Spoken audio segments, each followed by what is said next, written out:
and welcome back to another Nextlander podcast. Alex Navarro.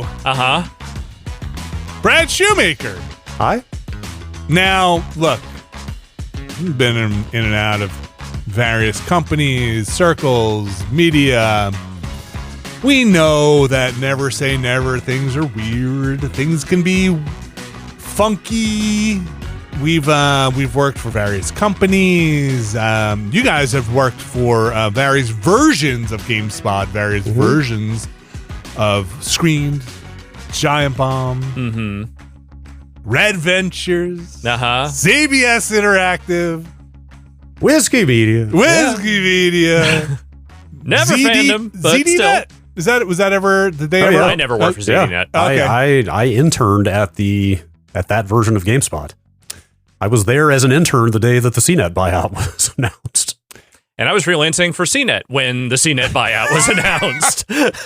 Well, Brad, I know you've been impaneled. You've been on a jury. Is that the right word? Impaneled? Yes, impaneled. I don't know where I got that from, but yes, I looked it up, and that is in fact. So I don't know if you caught I don't know if it broke. Dude. Did they stop the trial for this news? Yep, that's right. They called recess. We had to file out into the hall. Was the judge like banging that gavel? Stop. Court business ground to a halt. Man, the timing of this thing, like This is 4 the weeks of weirdest your month. life. 4 weeks of your life to a trial, to a jury service is a lot at any time, but with this stuff all going on in the background, and Right. No phones. Put your phones away. I broke a tooth on Monday, and Oh my I just got gosh. back from the dentist, and it sounds like it's going to be August before I can get that fixed. Just, I'm sorry to hear they're that. like, "Hey, we got time next week or August." I'm Like, well, I don't think I'm getting out of court for a dental appointment next week, so I guess I'm just going to live with this tooth until August. Oh, that's okay. All right. First of all, yes, Like- that sucks. But there is an image in me of me now imagining you looking at your phone and being like, they bought Giant Bomb, and your teeth just being like, what the fuck is happening? Brad, Entirely possible. did you like run afoul of an ancient hag? Did don't she know, put some man. kind of curse on you last month? I don't believe in karma, but like I'm starting to second guess my beliefs. So, my dehumidifier kicked on. It's I fine. need to turn that off. It's a wisdom tooth, so they're just going to yank it out. Like it's Okay. like it. Well, That still sucks. They were like, just don't chew on it anymore until August. Like, geez, it's only 2 months away. Who knows where the world will be there? Who knows who might own Giant? Giant Bomb by then? So, in case you missed it, and of course we're leading with this. You know what? First of all, let me back up a second. Okay. I really heartfelt welcome. I'm making the little heart thing with my hands. Heartfelt welcome. Alex, you put out the call for anybody who has come to this podcast who did not know the legacy and our legacy of Giant Bomb. And there were actually way more responses to that. So heartfelt welcome. Welcome to the family. Hell yeah. I was going to save that for emails because I flagged a couple of those to read. We'll talk but, about 'em. like, there's like a shocking number of people that wrote in going like, yeah, I just found you guys like a year ago, or like, yeah, I came in this way. Yeah. And like, amazing. Love it. It turns out you can do a video game podcast with zero marketing and still find new people. It's amazing. We should probably post to social media more. Yeah. Yeah. Look, I don't know if that's the way, but we'll be rethinking a lot of things as we move forward because this rising tide is about to lift all boats. Giant Bomb has gone independent. they've raised the Titanic, folks. That's I don't want to call Giant Bomb the Titanic quite yet, but Wait, are you saying the Giant Bomb is the Ghostbusters 2 of video game websites? okay, Yes. that's better. Yes, And okay. I am Cheech Marin with my fucking mouth gaped open, staring at the ghosts pouring out. Yes. So look, I am very happy that those guys were able to. Okay, I am. They landed on their feet, shall we say? I am so happy that they are able to take over their Giant Bomb.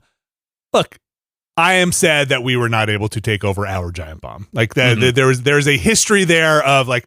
I mean, I know you guys feel this way because we've talked about it. Like we didn't want to leave. Like we. Yeah. Yes. But I will cop to some mixed feelings here as well. Like I wish those guys every continued success. Like of to course, be clear, but I would also be saying that if they had gone and started some other thing that was not this, like that is a separate thing from what you're talking about here, which is Yeah, and to be absolutely clear, like I know last week we were talking about how literally we had been talking about leaving for some time, even before the pandemic. But I think deep down, we would have all loved this opportunity if it had presented itself to maybe take the site independent and do something with it. It's just that opportunity never afforded itself to us. Yeah. Like, I guess when I say I didn't want to leave, or we didn't want to leave under the ideal circumstances. But I mean, let's be real. The circumstances that we needed to fix that thing were never going to manifest. Like we left because we had to. Like I didn't want to walk away from that thing, but I didn't feel like I had a choice. We love Giant Bomb. Like we love the idea of Giant Bomb. We love the thing we built. We poured a lot of our heart and soul, and frankly, many of our best years into some of that Giant Bomb. Many good years to come. No, actually, I take that back. You're listening. Thank you, supporters. You're listening to my best years. These are the new salad days. But it was a lot of hard work, and like it would have been nice. It would have been cool. Nice, all these great ways to describe it, to have the opportunity to take that thing independent in the way that we always knew it had to be, right? Yeah. And so, I am super psyched for those guys to be able to take their Giant Bomb that they've built, and do that. But I don't know, what year would it have to have been? Even like a 2018 Giant Bomb, like spinning out, would have been awesome as maybe well, even right? earlier. I don't know. Yeah. So there are pieces of us in there. And now fucking Bacalar and Reichert own them. Yeah, and them owning those pieces of me, I feel it. It's like I feel them touching those pieces, and it's weird. I feel it. I didn't like the way fandom was touching those pieces of me. So at this point, I think I'd rather they touch those piees of me. I don't know. I feel like a little boo boo. I think I asked Bacalar. You should listen to the Ramblecast. Bacalar is on it. I think I straight up asked him, "Do you own my likeness now?" You did in weird ways, which is it's just a weird thought. That is a weird thought. Now you've got me sitting here thinking, when could we have left and done that? Like probably the earliest is like 2014, 15, something like that. There were if I had to think.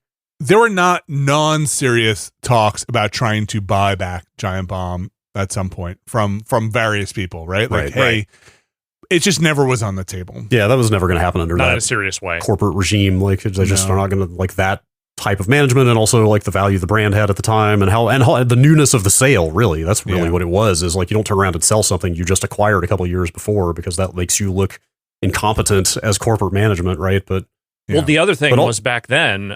The thing I always heard over and over again was CBS doesn't sell shit. That's right. They might buy things, but they don't sell shit. They tuck them away in a back corner. And they reevaluated that policy at a certain point, it turns out. It's amazing what a merger and making your bottom line look like will do for when you have to get your books in a row. But look, I can't express enough that I love those guys, and I'm very happy. And I know they got a lot of work. I've been on the phone with Bacalar a lot. There's a lot to do there, but I can't go back in time. There's no going back in time to that Giant Bomb, and wishing that we also but in my mind, wishing we had a chance to kind of see what that would have been like.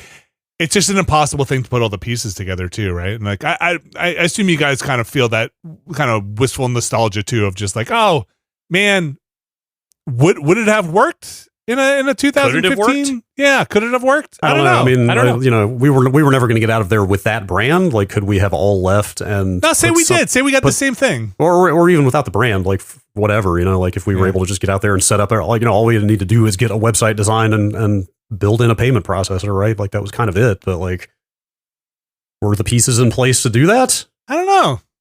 It's cool though. It's cool for them to try and figure out. I think that would have just required a level of cohesion and esprit de corps, if you like, that was just not there at the time, or not everybody was on the same page about something like that. Right. So it sounds like this is Bacalar, Reichert, Grubb, Minotti, and Jan.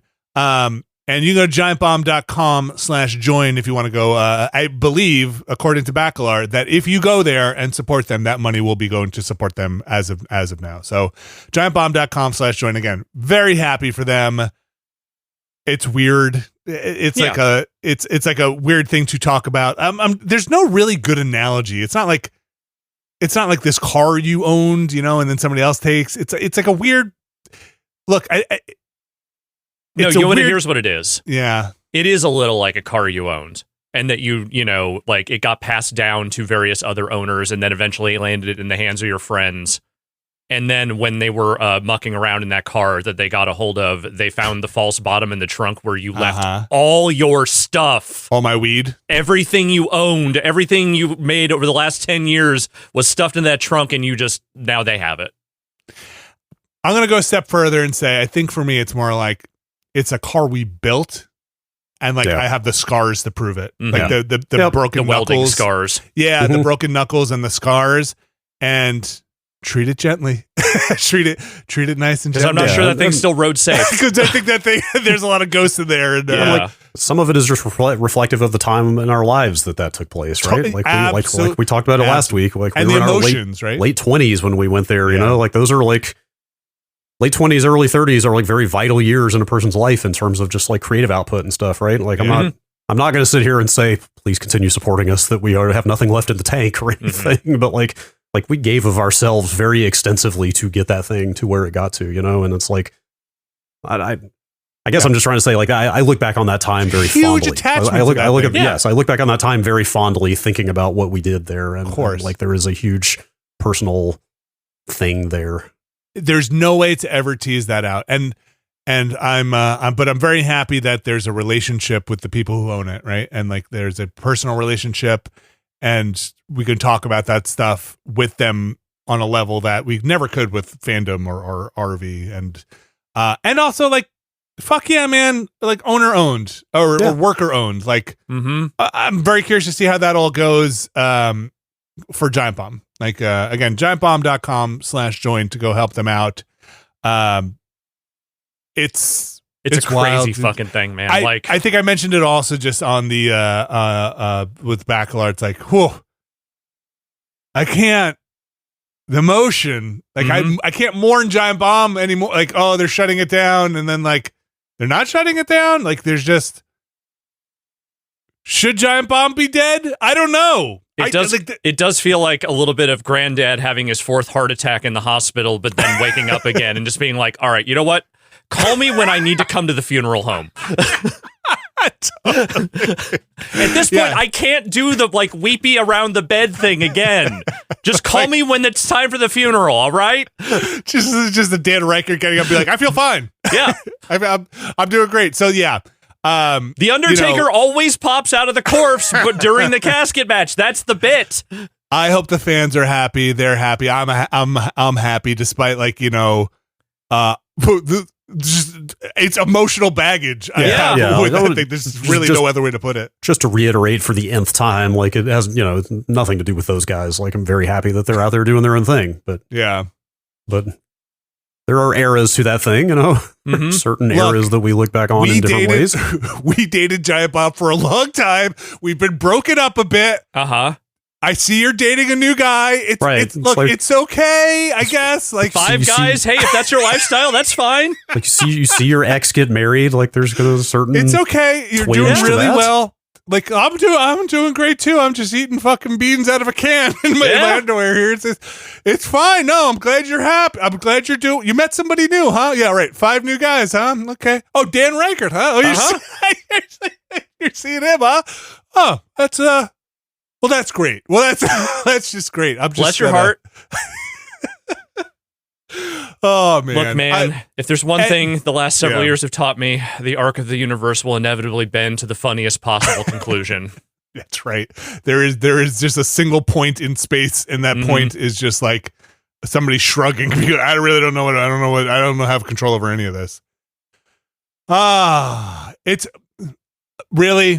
And many more is really the only thing I have to end that on. Like, good luck, guys, and like, let's fucking do it. Just go do it. Sponsored by Nike. Did they get a Nike sponsorship yet? Just do it. Why not? Giant Bomb. Just do it. Just all right. Look, if Nike starts sponsoring Blight Club, you're gonna have to give me a cut of that. I'm sorry. So dumb. All right. Next up.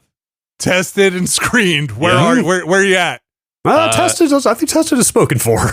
Is test? I need to talk to Joey, but like, is tested still the same brand? Is it Adam Savage's Tested? Yes, he owns it now. Okay, I think that's public. No, I think it's rebranded. Pretty sure that's public. No, but I mean, he owns it. Like he bought it. Yes. He bought I don't know what a whale rock is anymore. Right, no, like they're not involved anymore. Is what I'm saying. Yeah. Like he personally bought the entire property, and it's just his now. They're huge. They are huge. Tested has almost 7 million YouTube subscribers. Good for them. They're huge. I watch Adam Savage's stuff like in his existential crisis mode sometimes in his thing being like, don't know how to sort these screws. Yeah. I will watch him sort screws.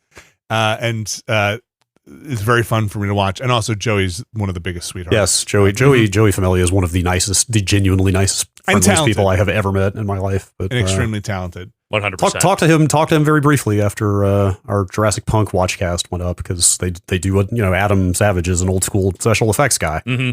Yeah, he was in one of the things we were watching, wasn't he? Wasn't he like? No, it was Jamie.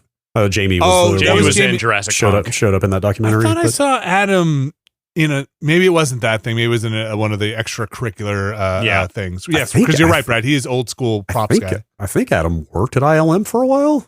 I think. Okay. Anyway, like Joey has a lot of contact to that world. The point is, like, I think those guys have fun. Yeah. They get to do a lot of cool stuff through that thing. Meanwhile, Screen died on the way back to its home planet. Where is Screened? It died on the way back to its home planet. What's a screen.com? Will I get a virus? Distinctly possible. Dude. Uh-oh. This domain name is for sale. Someone call Matt. So when I go to screen.com, do you have USD $75,000? $75,000? That's what they are asking for it. There's a certain irony in that, because that's what they offered me to run that website. There you go. Just got to save up. Everything comes full circle. Funniest possible outcome. That's the number. That's why they picked that number. Mm-hmm. Folks, giantbomb.com/join. Support these maniacs on their new journey here. Is there another outcome for this? Who knows? I wouldn't even dare to guess. Yeah, man, who the fuck knows? Like, what? I don't know. Nothing is predictable anymore. Anything can just happen. Here's one of you mentioned this, Alex. I think it was you. Mm-hmm. The part where there's two big monolithic game sites, IGN, and GameSpot, and this independent one starting up called Giant Bomb. You heard of it? Which is weird. It's we are just back to 2008. Yep. I mean, that's when the Obama era started, so at least maybe some things might get slightly better. I don't know. It's weird, man. I don't know. Weird. Where's that? Hey, dude, what the fuck? We launched that site under George W. Bush, man. That's crazy. I mean, I know that intellectually, but like when I actually stop and think about it, it's just like, what? There were a lot of weird times. Yes, where are the giant bombs? where to find the giant bombs? They were here all along. So yeah, good best of luck to everybody out there, because this is not happening in a vacuum.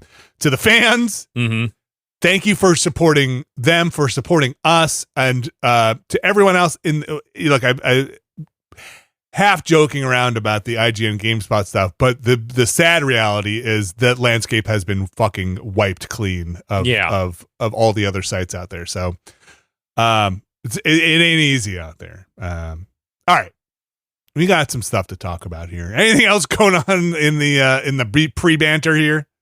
Listen, I'm also slightly trying to get my bearings again, because I spent some time this week with my dad, who was in town for the first time. So I was showing him around the area, showed him the house for the first time. Now I'm just getting back into work mode.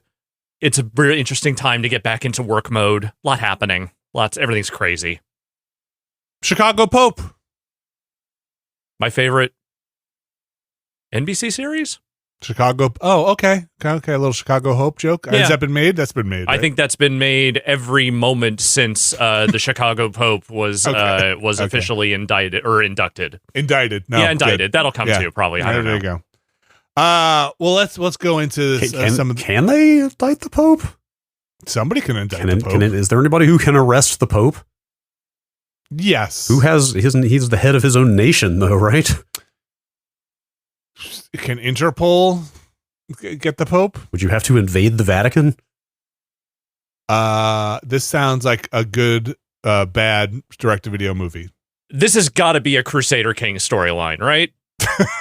Like, that's got to be a thing that can happen, right? Can the Pope be arrested? Yeah. The Pope answers to one man. Me. Brad Shoemaker. Hello. You have been, like we said, you have been impaneled. Mm-hmm. You have been on a jury. I hereby charge you to render a verdict on Doom the Dark Ages. Oh, man. Might have to get back to you next week on that. I've spent a good chunk of time playing that game. I'm not as deep as I would like to be if it were not for my extracurricular activities. But I have played quite a bit of it. What do you want to know?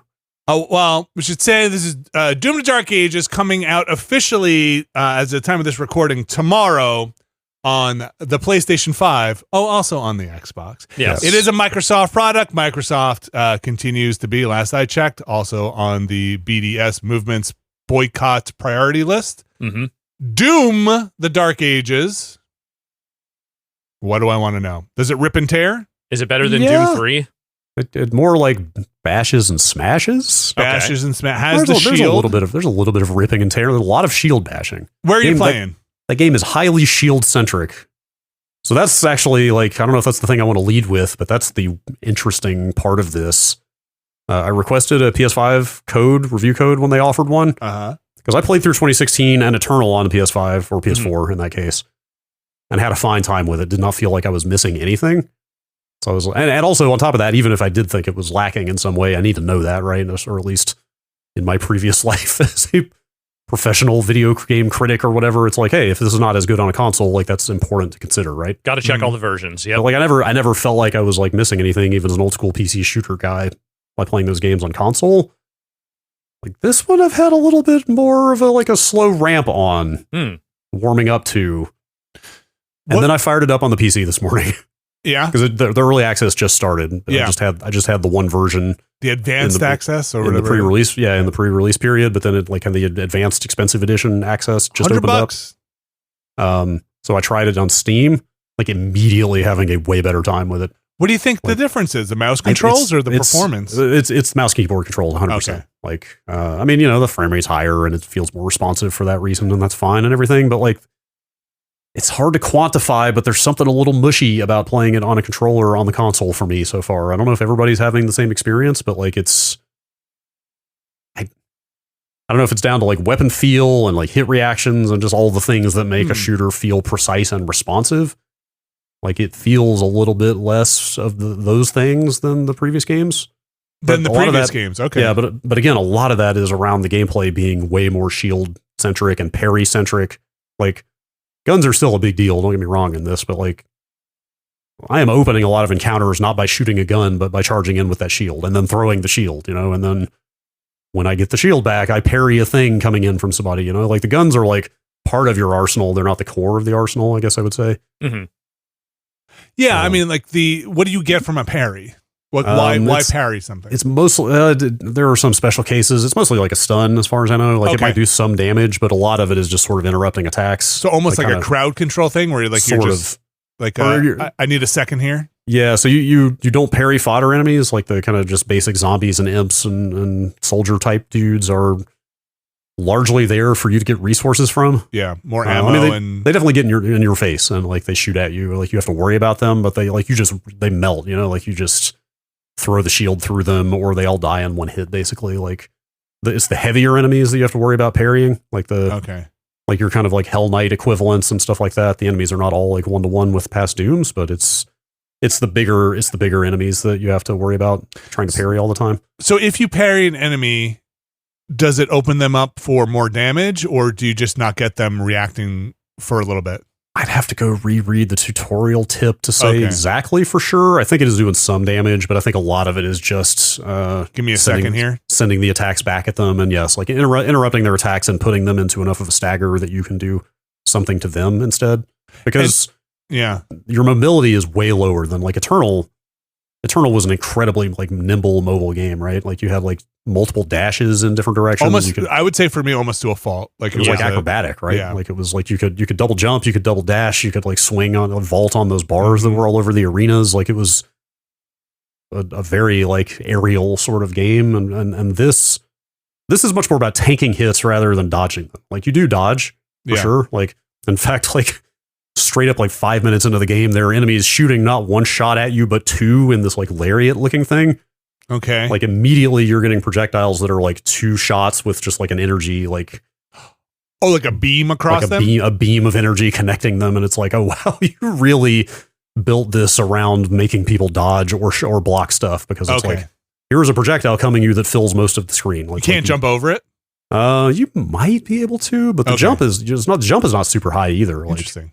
You have to sprint to make a lot of the like jumps across gaps. Like you don't have a big jump, you don't have dashes. At least I'm like, I got like maybe a fourth to a third of the way through it on the PS5. Although I think I might actually start over on the PC now that I've tasted that and think it plays way better. This is a sidebar question, so pin your thought for a second on where you're at. But like,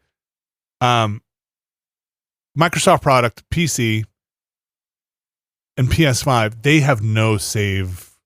No. Okay, so you're on the Steam version, right? I assume. Yeah.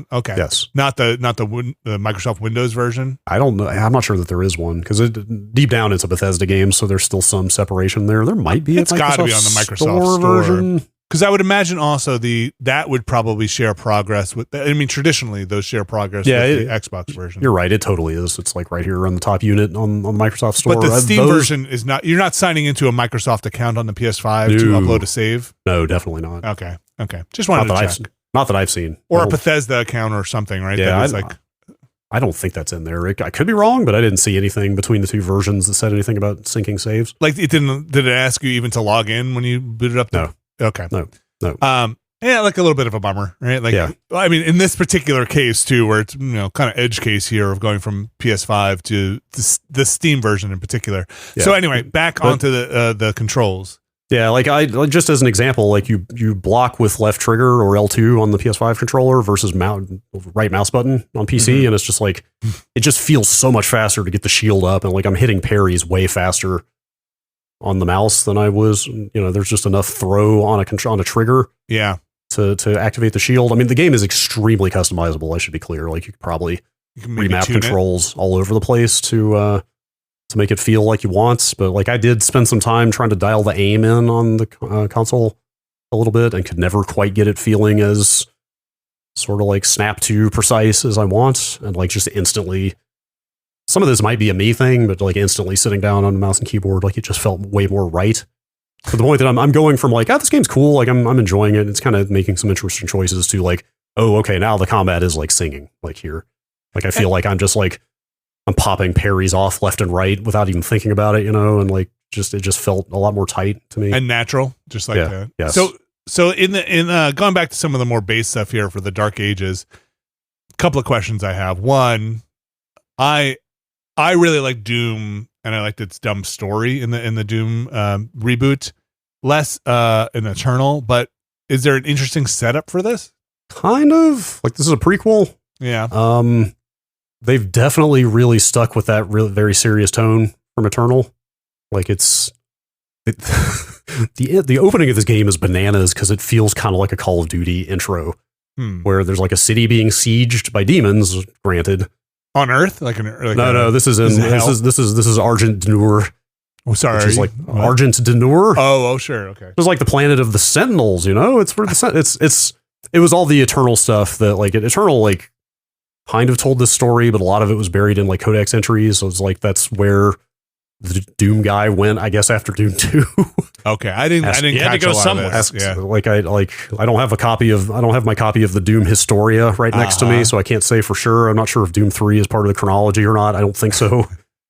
I assume the canonized version of events is that the guy in Doom 2 went on to become this guy. You're going too deep, man. You're going too deep. But this planet or dimension or whatever it is where this is where Doom guy became Doom Slayer, And this is the story of that?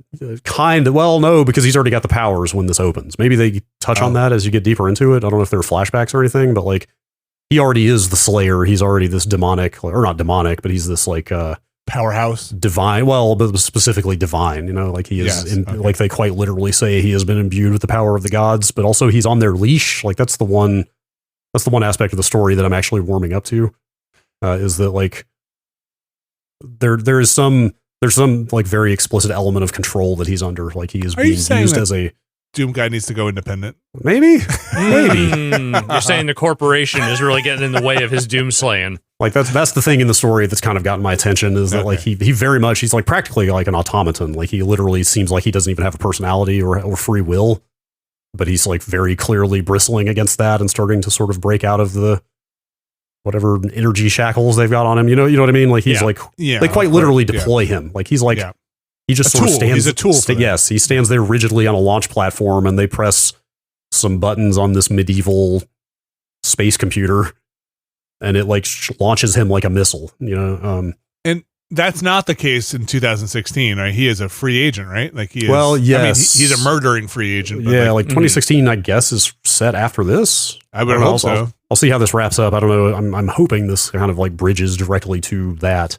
It seems like that's where this is going. Because he like wakes up, and in 2016, the thing I kind of loved was like there was a lot of fear around Doom Guy. Yes, and the demons were kind of like, oh shit, like I'm just missing like that satirical aspect of 2016 and like the attitude, like the game did not take itself seriously, and like that was embodied in the way that he acted. You know, just the like punching the intercom when somebody was telling him to do something or whatever. There's like I haven't really seen a lot of that like very self-aware kind of like juvenile attitude in this yet. It's a lot more playing it straight, but just to fill in the detail about the intro feeling like Call of Duty. I mean, it's full on like there's this like town being sieged by demon armies.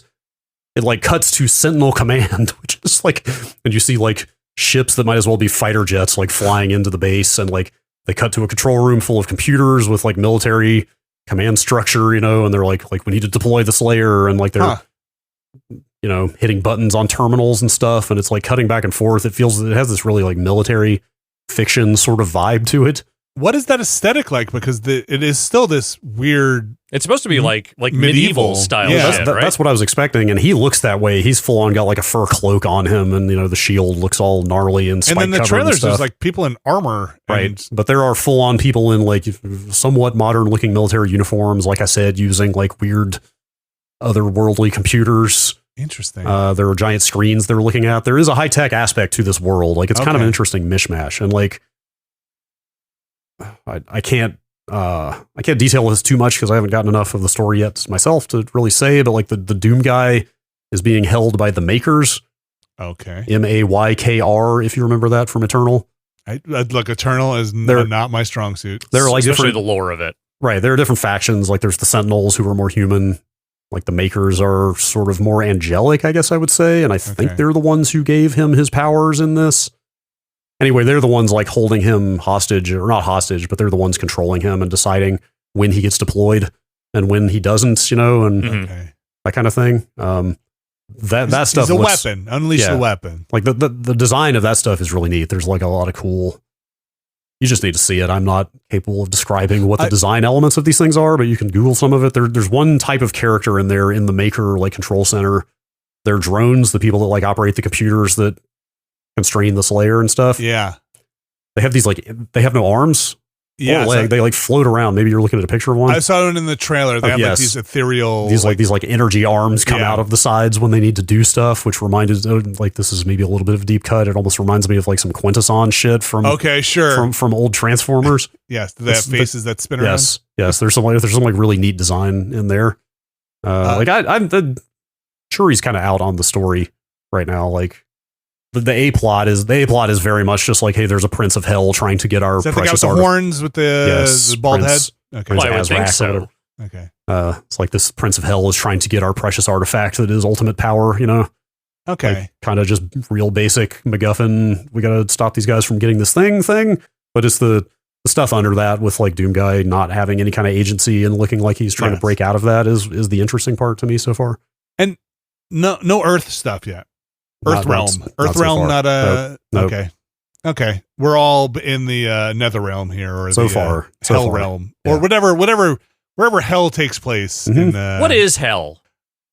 It's a place with a lot of energy. What is hell? What, like, in the context of this universe? Brother, insert joke here, okay?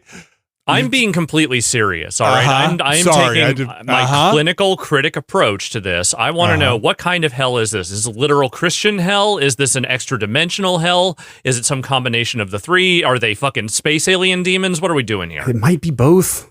All right. Like it might be that the Christian hell turned out to just be another dimension. I'm not sure. Yeah, like what if the Christian hell is just a misinterpretation of dimensional energy producing hell energy, right? Mm-hmm. Like you gotta get that hell energy and Vinny, mine it. Yeah. I don't think they would have written it in the Bible if it was a misinterpretation. You're right. I'm sorry. I'm sorry. Let me go get on the phone with the Pope. Yeah, you should get on there. You're going to need to apologize. I got Pope's number. Hold on. Let me call him up. Boop, boop, boop, boop, boop, boop, boop. Hey, Leo, we are you would not believe it, but we are talking about Doom. Yes, Doom. Yes. No, yeah, I can hear it in the background. Anyway, we were curious, what hell would you say this is? Okay. Even like the pinky demons and stuff. Okay. No. Yes. Yeah, that's right. Go Bears. Okay. All right. I will see you later. Hey, can you yes. That's right. Chicago Pope. It's still funny. Anyway, we'll talk later. All right, bye. No, he said they're in litigation. They can't really talk about it right now, Okay. but they'll probably have more to say soon. All right. I heard the voice over that phone, Vinny. That's not what he said. He said he was going to kill you slow, the Chicago way. The what way? The Chicago way. The Chicago way. How'd you know? I'm fucking scared. And that's why you need to support Nextlander so the Pope doesn't kill Vinny. Please help. So are you enjoying, now that you're on what seems like the natural fit platform for you, Brad, mouse and keyboard, the parrying and the shooting? Yeah, I just got through the first mission on PC, so I shouldn't jump the gun and be like, it's totally different. But I immediately clicked with the feel of the combat a lot more. But also, I knew what I was doing from the console. I understood all the concepts already, so it was easy to just slide right in there. How's it look? It looks good. Does it run? Fine. Okay. Yeah, like nothing. I mean, I read the Digital Foundry breakdown on the console versions. I don't know if we want to get into that or not. Does not have much on a PS5 Pro. I'll tell you that. It's like they did very little. It's like higher resolution and that's it. Oh, okay. You're not getting like all of a sudden like a boost in frame rate. There's no graphics modes at all. There are no settings to touch. No nothing. It's just a slightly higher resolution version of the regular PS5 one. Is it 60? Like kind of across the Yes. board? Okay. I can't believe I'm second guessing myself now, but I've been playing a lot of Fortnite at 120 on that same TV on the same PS5, and I think it's broken my brain. Yeah, now so I literally couldn't tell. Yes, I could not tell when I fired up Doom. Okay. Doom, The Dark Ages. Yeah, we'll have more on it when I'm going to keep chipping away at it as I have time. It is available pretty much across the board, like we said, PS5, Xbox, and on the PC. The advanced access wrapping up, and that's the $100 version, but the $70 version will be available as of tomorrow. Yeah, I will say real quick, pretty good upgrade loop, I should say. Like there are some weapons have two very different versions. You've got your shield, you've got a gauntlet, like you've got a melee attack that is pretty integral to the whole kind of combat loop, and like there are a bajillion upgrades to buy for those things, and they're all very meaningful, I should say. It's not like It's not like, I'm going to get 5% more damage on the shotgun. It's like, now the shotgun sets enemies on fire, and when they're on fire, they drop ammo. Like it's how are you getting upgrade points? There's a bunch of pickups in the world. They're mostly secrets. You're just picking up gold and rubies and stuff like that. Okay. It's just currency to buy. They haven't added some kind of XP for killing enemies? No. Okay. And in fact, like part of the reason I haven't been blazing through it is because I've been trying to 100% every level as I go, because much like the other games, they make that pretty doable because they show all the secrets. I guess they're not really secrets if you just show them on the map, but they do.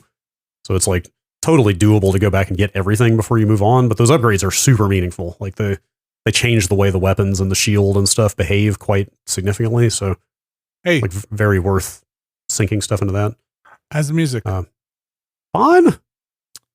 No McGordon. It's not Big Gordon. Yeah. But it's fine. Feel right? It's in that vein. All right. Yeah. All right. Yeah, I don't know what right is, honestly. I mean, like this iteration. You know what right It's is. honestly like thinking about Giant Bomb a lot lately, and then looking at this, it's like here's another example of like, you know, id is very different than the id that made the first Doom now. So this is like, this is their Doom, you know, this is their take on Doom. But the thing I was gonna say is like this Doom is way more heavy metal, I would say.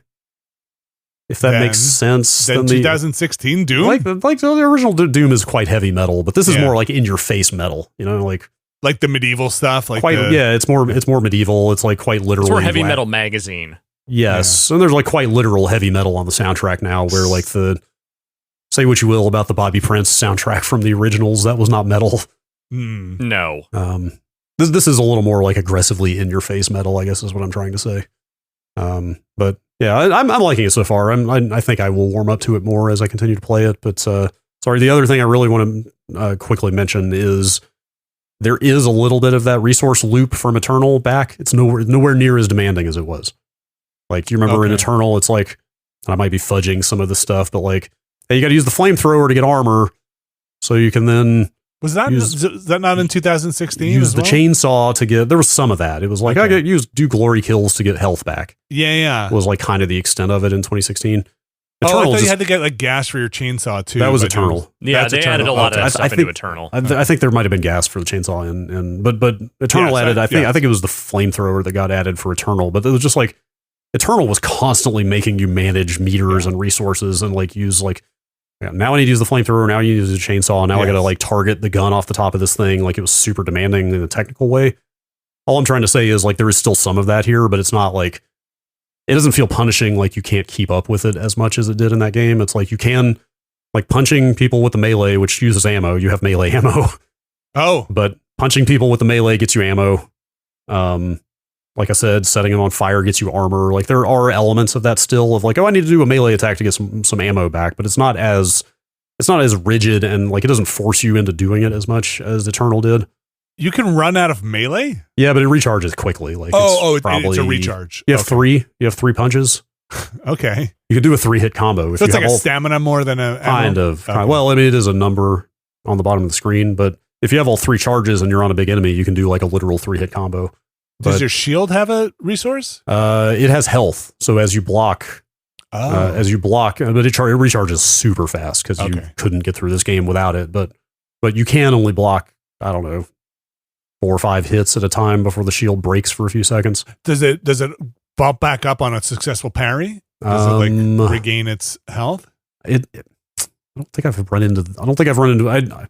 For one thing, like I'm kind of still having to train myself to block after 30 years of playing first-person shooters and just dodging around projectiles. I'm still having to remind myself to just block stuff and not sidestep it. Sure. But I don't think I've ever tried to parry when the shield was broken because, like I said, it comes back very quickly. But what I mean is, you can't just hold the shield up all the time. Of course, like you're gonna lose it for 3 seconds or something. Okay. Hey, it's interesting. I might give this a go. Yeah, I'm curious to hear what you think. Like there is still a technical aspect to this game. Like it is not a completely mindless run and gun game, but it's not. Yeah. It doesn't feel as unapproachable as, or not. Well, I don't want to say Eternal was unapproachable, but like Eternal could be overwhelming. Less approachable. It could be overwhelming. This feels less so. 2016 I loved. Eternal got a little too in the mud for me, and I'm curious to see where this one nets out. I'm more just really trying to focus on. I've got a stack, like I need to get through my stack of games, which, unless you have more to say about Doom: The Dark Ages, we can get to after this break. As Doom: The Dark Ages, again available May 15th, $70 I think across the board everywhere. Not 80 yet. So so there you go. Here's your $70. We'll be back with more games right after this break.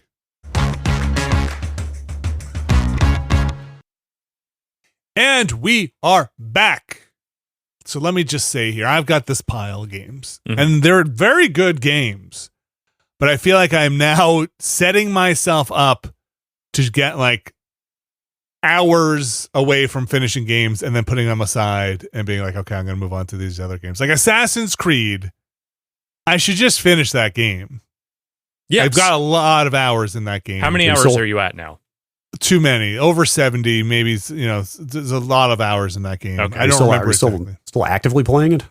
No, it's been sitting kind of idle because I've been playing. Well, I'll just jump into it. I've been playing Clair Obscur Expedition 33, which I think is a fantastic game.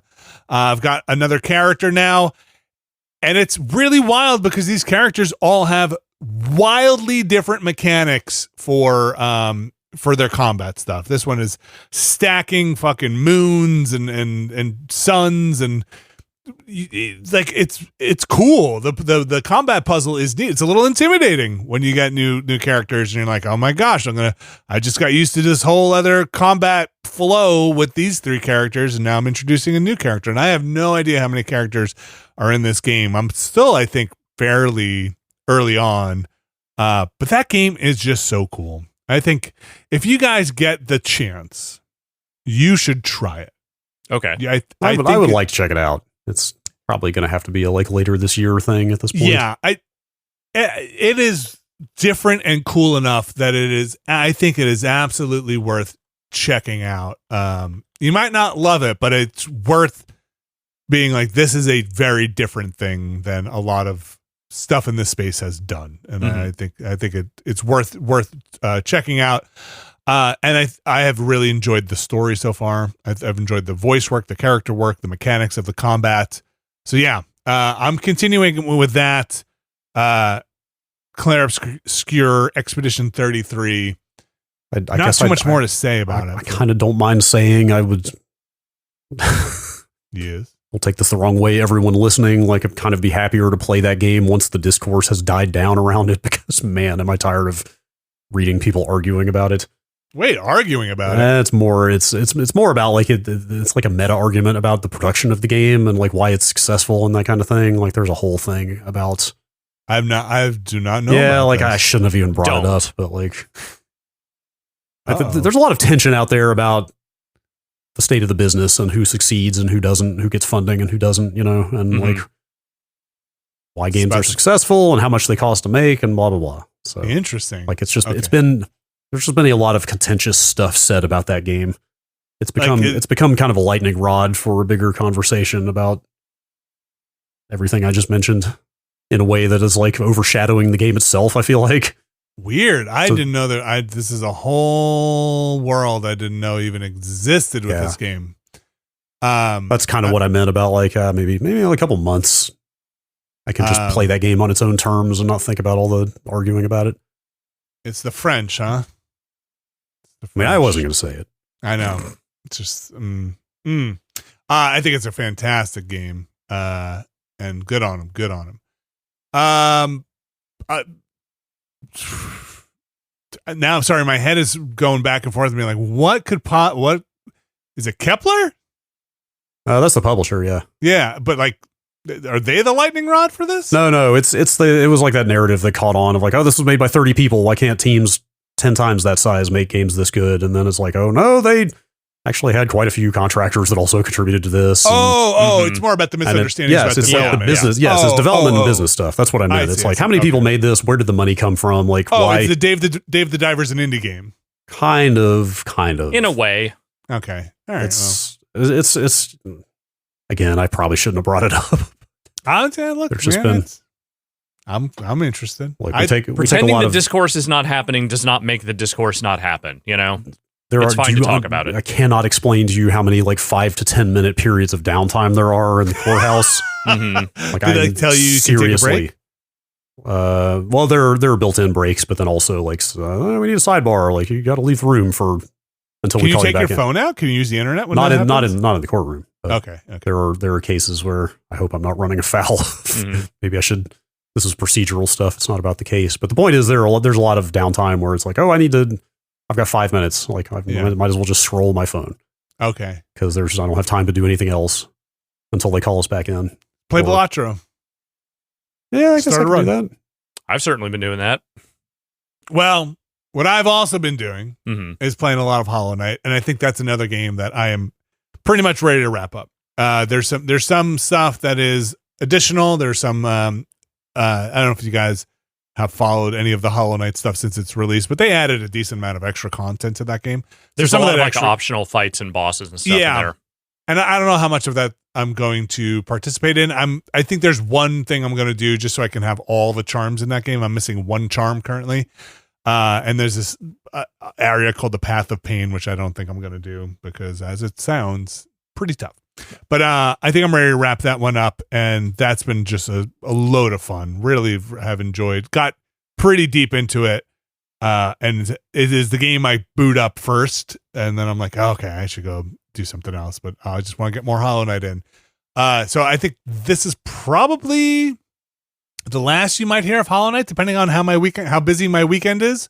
Because like I said, I think I'm pretty much ready to go on that. That one's going to pop. So good on you, Hollow Knight. Turns out the internet was right. You're a good game. You don't have to admit that. No, I'm big enough to admit. Let them win. Don't give them this. The internet was right. Hollow Knight's a great game. You should be excited for. They're going to be insufferable now. The internet is finally going to become insufferable because of this. Oh, this is this is what's going to do it. This is the thing. I've also played a bunch of, not a bunch, but I played more Savage Planet. So Revenge of the Savage Planet.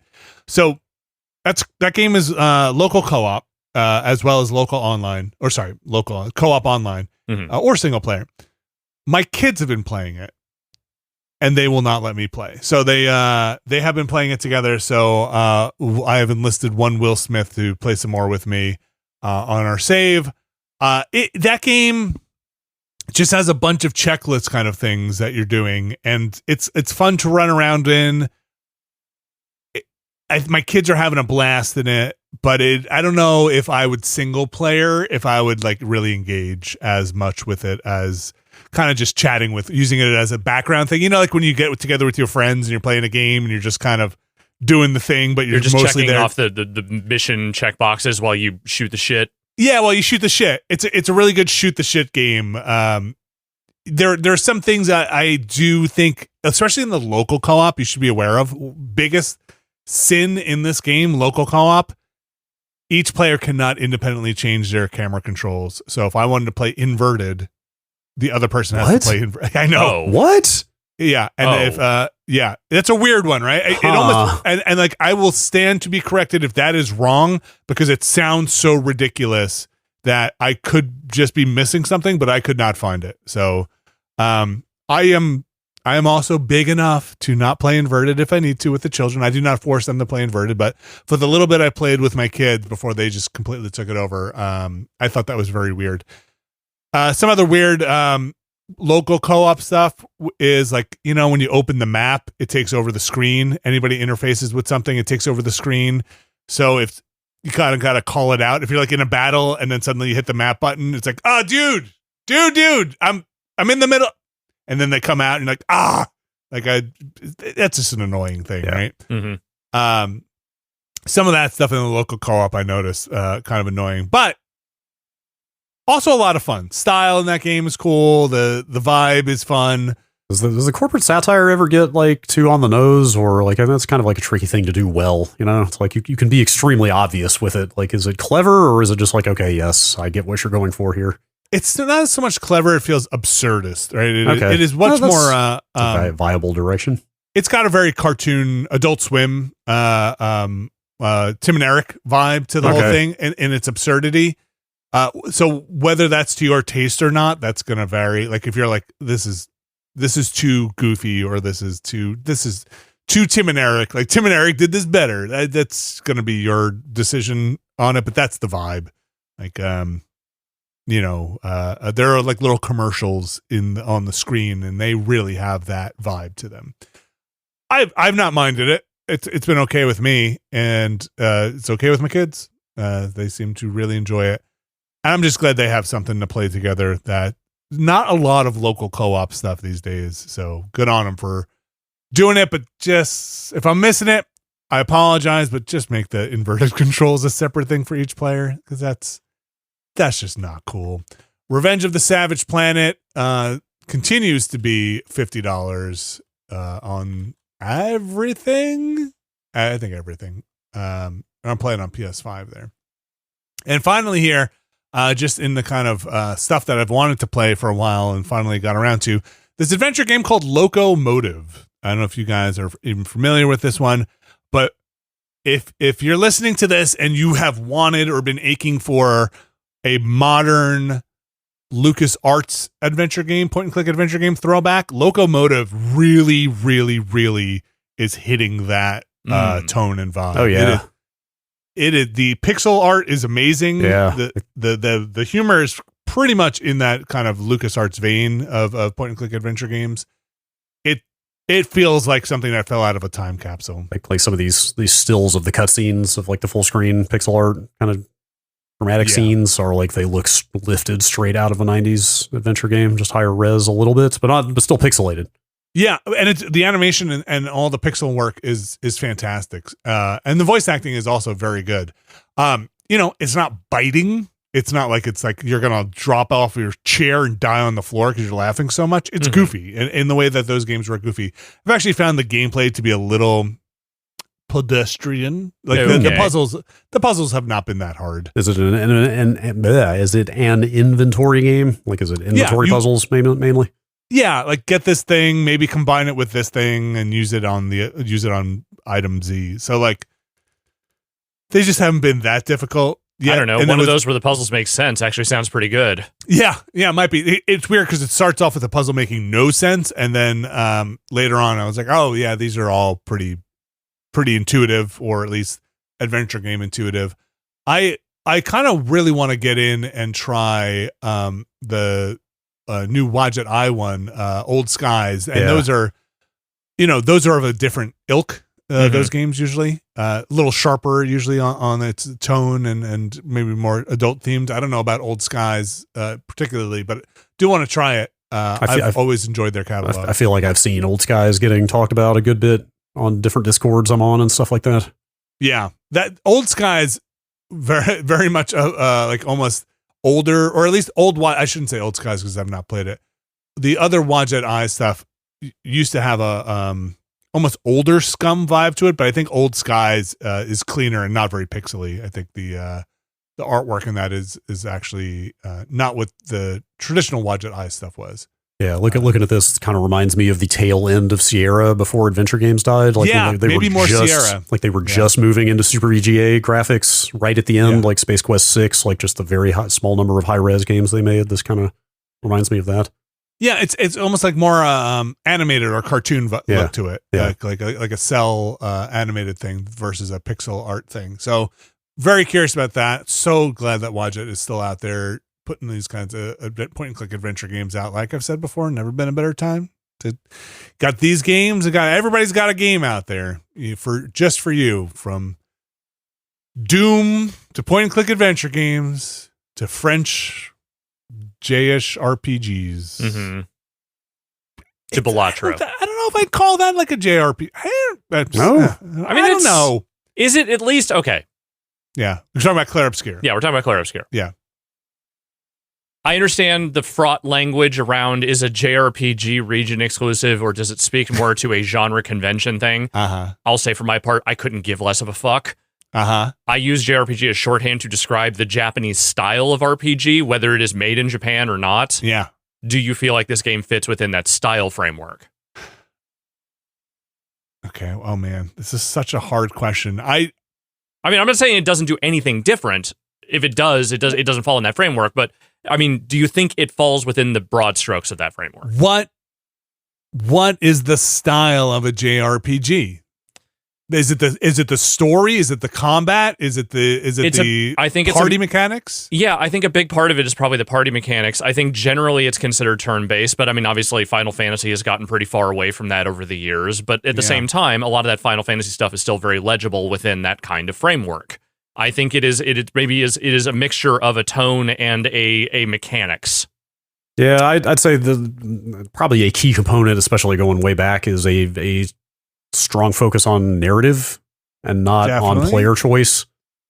Like that was always one of the biggest splits to me, is that the Western RPGs were much more about like characters who were ciphers, like you make a character, you name them, they don't necessarily have much of a personality. You were setting it's more about building a character and kind of doing what you want versus telling a story with authored characters that were named and written by the creators of the game. You know what I mean? Right. Yeah, like you're talking about like old BioWare games. Yeah, right, yes. Yeah. Yes. Yeah. Okay. In that sense, this is definitely more a JRPG. These are predefined characters that you are walking around and not really they're not ciphers. Like you're not naming your own character here. And let me be clear. I think a lot of these genre designations are useful as shorthand. Yeah. They are not meant to be rigid and, like unviolable like terminology. Yeah, like you can fudge a lot of things within those frameworks. We are not JRPG experts. Clearly not. And you gotta listen. You're not allowed to argue with me, okay? I'm not an expert. Listen at home. We're not taking it that seriously. No, we're really not. Like we're not going to be the authority here on this. All I'm saying is you like it. I like this game, the Clair Obscur. I also have liked many JRPGs in my life. Maybe this is a new genre. Maybe there's something here. Maybe now you're getting out a little ahead of your skis, I feel like. If you're going to start inventing genres on this podcast, that means we have to become experts. Maybe the FRPG is a thing. Are we FRPG experts now? If I finish this game, I will consider myself an FRPG All expert. Right. Look, it's turn-based battle. You have a roster of characters. It's got kind of a silly story. Not silly. I don't think it's silly. I actually think the story is pretty good. But like a grand story arc that you're taking characters through. You have an inventory. You're swapping out weapons constantly. Those also read to me as JRPG things, right? Okay. So maybe. Yeah, the very little I saw of it at that event very much fit that mold. Sure. Yeah. Okay. I'm not also trying to spit out JRPG as some kind of pejorative or no, not at all. No. I think I'm still like maybe I'm still dealing with some trauma from the Final Fantasy stuff, okay? All right? That was a lot of hours and a lot of my time. A lot of people just get very hung up on this stuff because, I mean, again, in the Western world, there is sometimes like a real negative bias toward certain genres of Japanese games. And I think the Western games press sometimes has not always had, let's just say, the most sensitive perspectives when it comes to stuff like JRPGs and how they are covered here.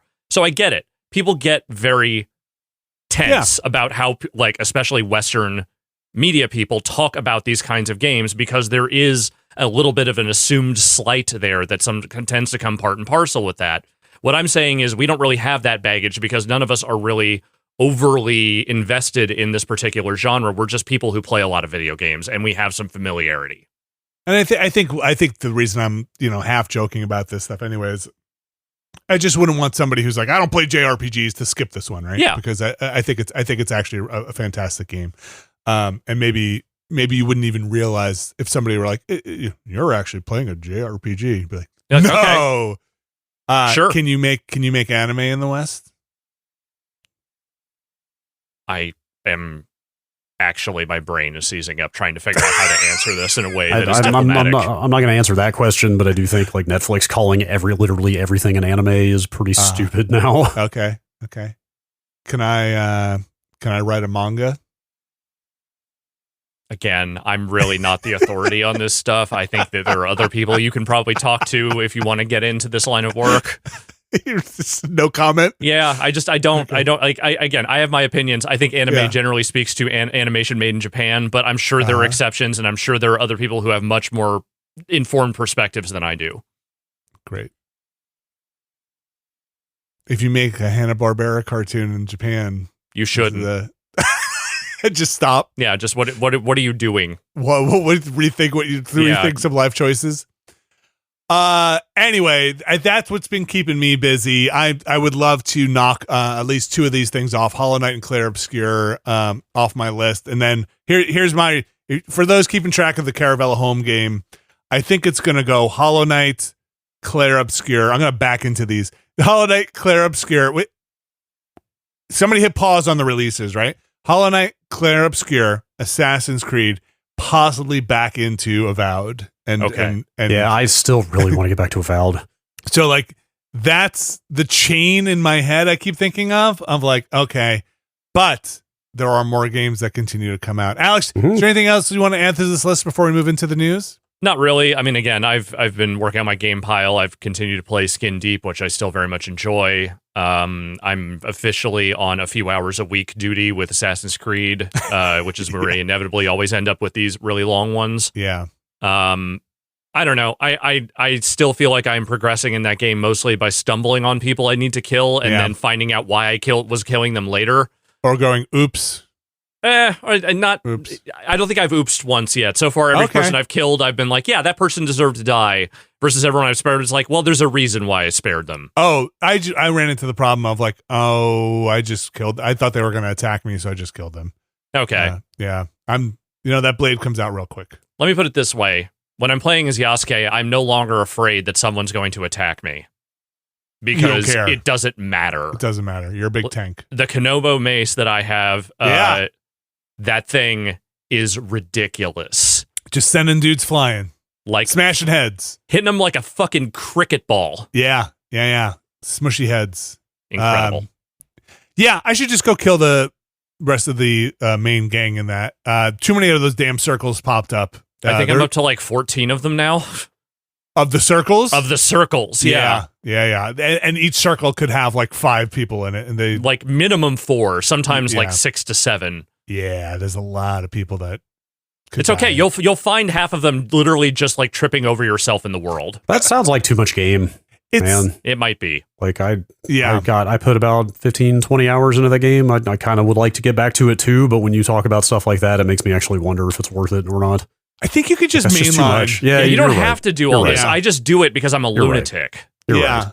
But once it's in front of you, it's kind of hard to not, it's like, oh, that guy's actually not that far on the map. And there's a question mark right there. Right. Like it's kind of, it can be hard to ignore if you're a certain personality type. And I am. And same here, but I think the longer I've been away from it, the more I just want to go back and just mainline. Kind of. Because like it like broke the spell a bit of taking a break from it. But also, I didn't think the core storyline was really engaging enough that I was like, oh, I've got to see how this ends. Like this very standard revenge tale. Oh yeah. Oh, I haven't been that engaged in that. Right. No. It's like, is it actually even worth seeing it through then? If I'm just mainlining the story, because I didn't actually think the story was the reason to be there. My thing with Assassin's Creed, and when I've taken a break from it, I haven't played in a bit, but my thing was like the main storyline wasn't that engaging, but only a few of the side stories have been kind of interesting as well.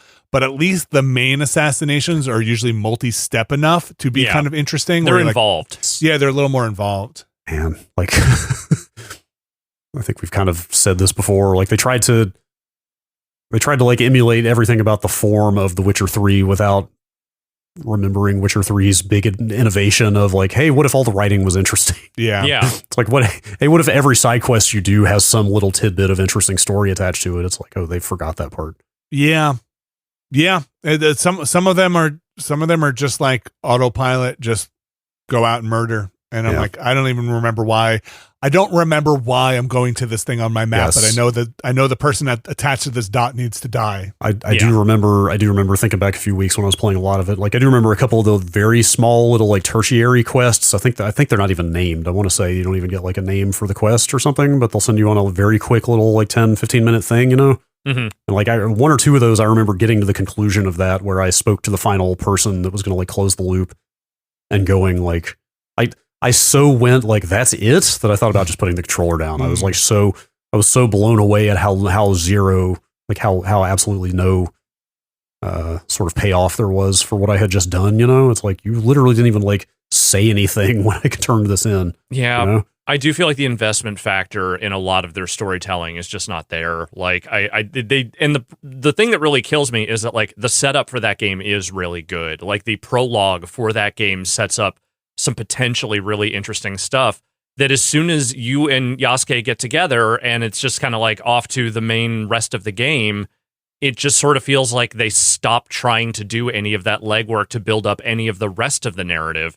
It's just assumed that, okay, they're buds now, and okay, they're aligned now, and okay, now you're onto these other things. And I just feel like it needs something else. Like it just needs a little more oomph to the writing and the characters to make you care about any of that stuff. Probably the only thing I really remember, aside from some of the other side quests, are the flashback stuff for Naoe and Yosuke. It's Yasuke. Like his didn't seem to come until way later in the game where you get his flashback stuff. But it was interesting. It was it's like an interesting, slightly more memorable thing than hey man, go back into this tower and kill all the people here, work your way up, uncover an item that maybe you'll use, maybe you won't, or destroy this ring of people that literally a ring and figuratively a ring on the map, and then come back to me and I'm gonna be like, thank goodness you got this. Yeah, here is a cool helmet. Here's a shrub. Here's a shrub for your thing. I suspect by the end of this, and I probably will finish this game because I can't stop myself, but this feels very much like the same problem I had with the last two big Assassin's Creed games, which is that if they had taken about a third of the content they have and really thrown their whole ass into making that stuff interesting, it would probably be amazing. I understand the fear around having a world that big and having it feel empty, feel like there isn't enough stuff to do in it, but they are way overcompensating at this point. Yeah, I mean, honestly, I think it might be worse to have a world that big with, let me rephrase that. Do they need a world that big at all? Like, I guess that's the actual question. It's cool.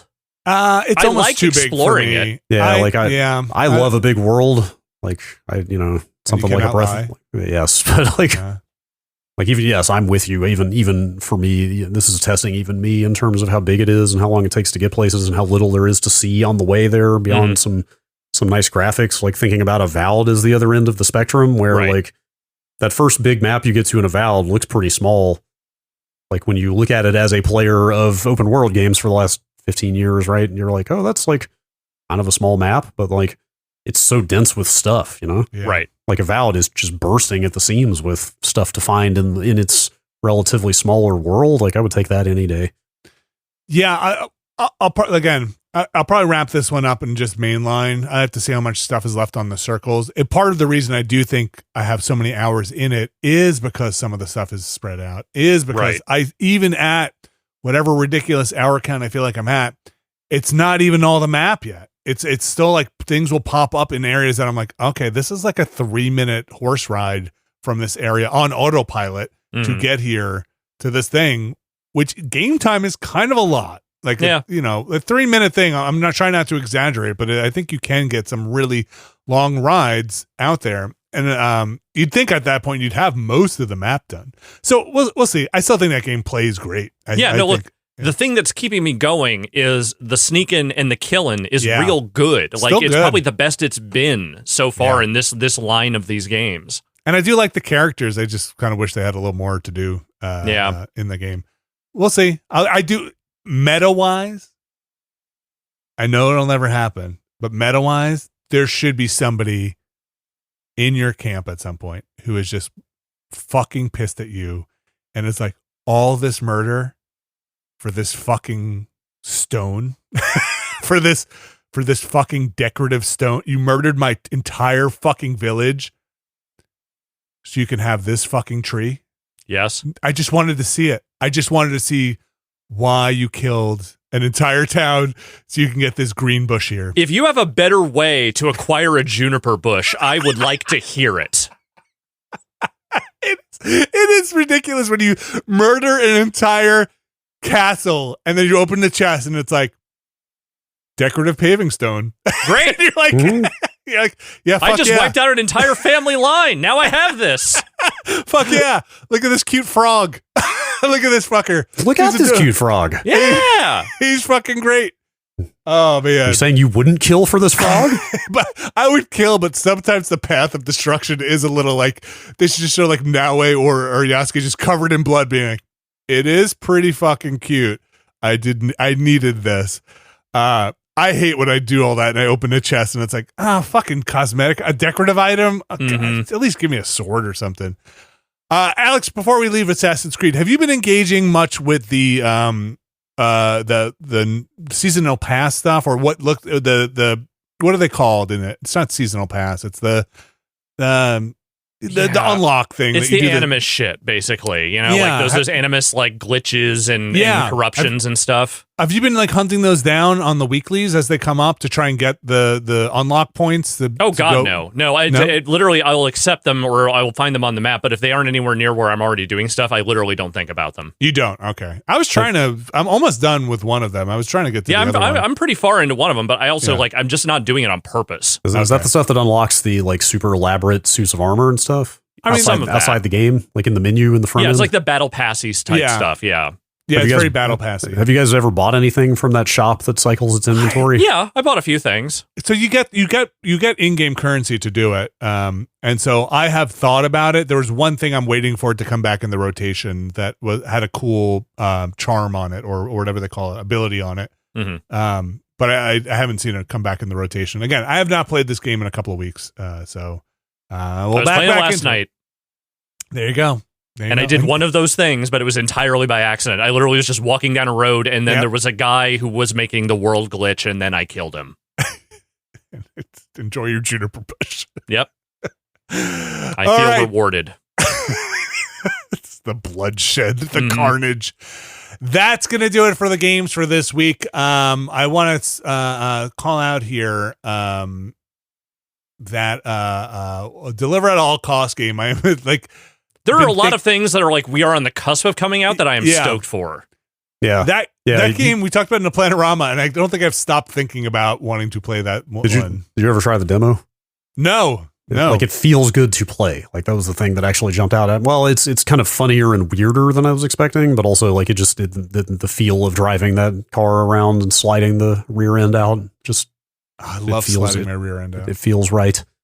And the other thing that I was just looking up what's coming out in the next couple of weeks here. And Brad, we don't know if you'll be ready or not. I hope so, because you reminded me this is coming out, and I'm like weirdly excited for this. Elden Ring Night Rain is soon. Part of it is like I've just been on a real multiplayer game kick lately. Like we've been doing the streams with Will every Monday, and like it's just been nice to like dig into some multiplayer games to the point that I've like, I was playing Arc Raiders and Fortnite with people outside of this podcast for once. Hell yeah. Like just actually been reminding myself, like, it's fun to group up and just play stuff with people. And like Night Rain seems like it could be very cool. I know there's like a certain side eye being cast at it by a lot of people who like the traditional From games. And I guess I get that, but like it's not like it's only one or the other, right? It's not like this is stopping them from ever making another From game that you like. Like if anything, this is made with an existing engine and assets. Like this is, I assume, a relatively light lift for them to. I'm not saying it's not any work to put this out, but you saying it's light work. Got it. Like it's Oh, it's easy. They're probably still making single player games in the background at the same time as this. Like this is not some either or thing. But it seems like a really interesting use of their mechanics and their world design. I got way more into it after we did that hacked or modded Dark Souls run. Was it Dark Souls 2? Yes. I was not on board, Dark Souls 3, and I was not on board, but I was like, oh, actually, with these mechanics, it is kind of fun. It's like a totally different, but a really interesting thing, Yeah. And also it didn't like totally trivialize the game either. You would think like, oh, this is just going to be a cakewalk because now we have 3 people hitting these things. Instead of 1, but like it was still hard and in its own way. Anyway, while we're talking about coming up stuff, there's also that 2-a-T game. Get Takahashi's latest. Yeah, that's also by the end of the month. So still more stuff. I mentioned that also to mention, man, I gotta get on my shit and just wrap up some of these games. Yeah, same. I think I'll probably be done with Skin Deep pretty soon here. Okay. I don't think that game is super long, but that game is still a delight. Yeah, I'd like to play through the rest of that. I have so many email chains with cats going right now. I gotta get better at that game. I gotta get. It is actually pretty challenging. I wouldn't call it punishing, but it is challenging. All right, let's take a break here, and we'll come back, and we're gonna get into some news, some emails. So stick around. We'll be right back.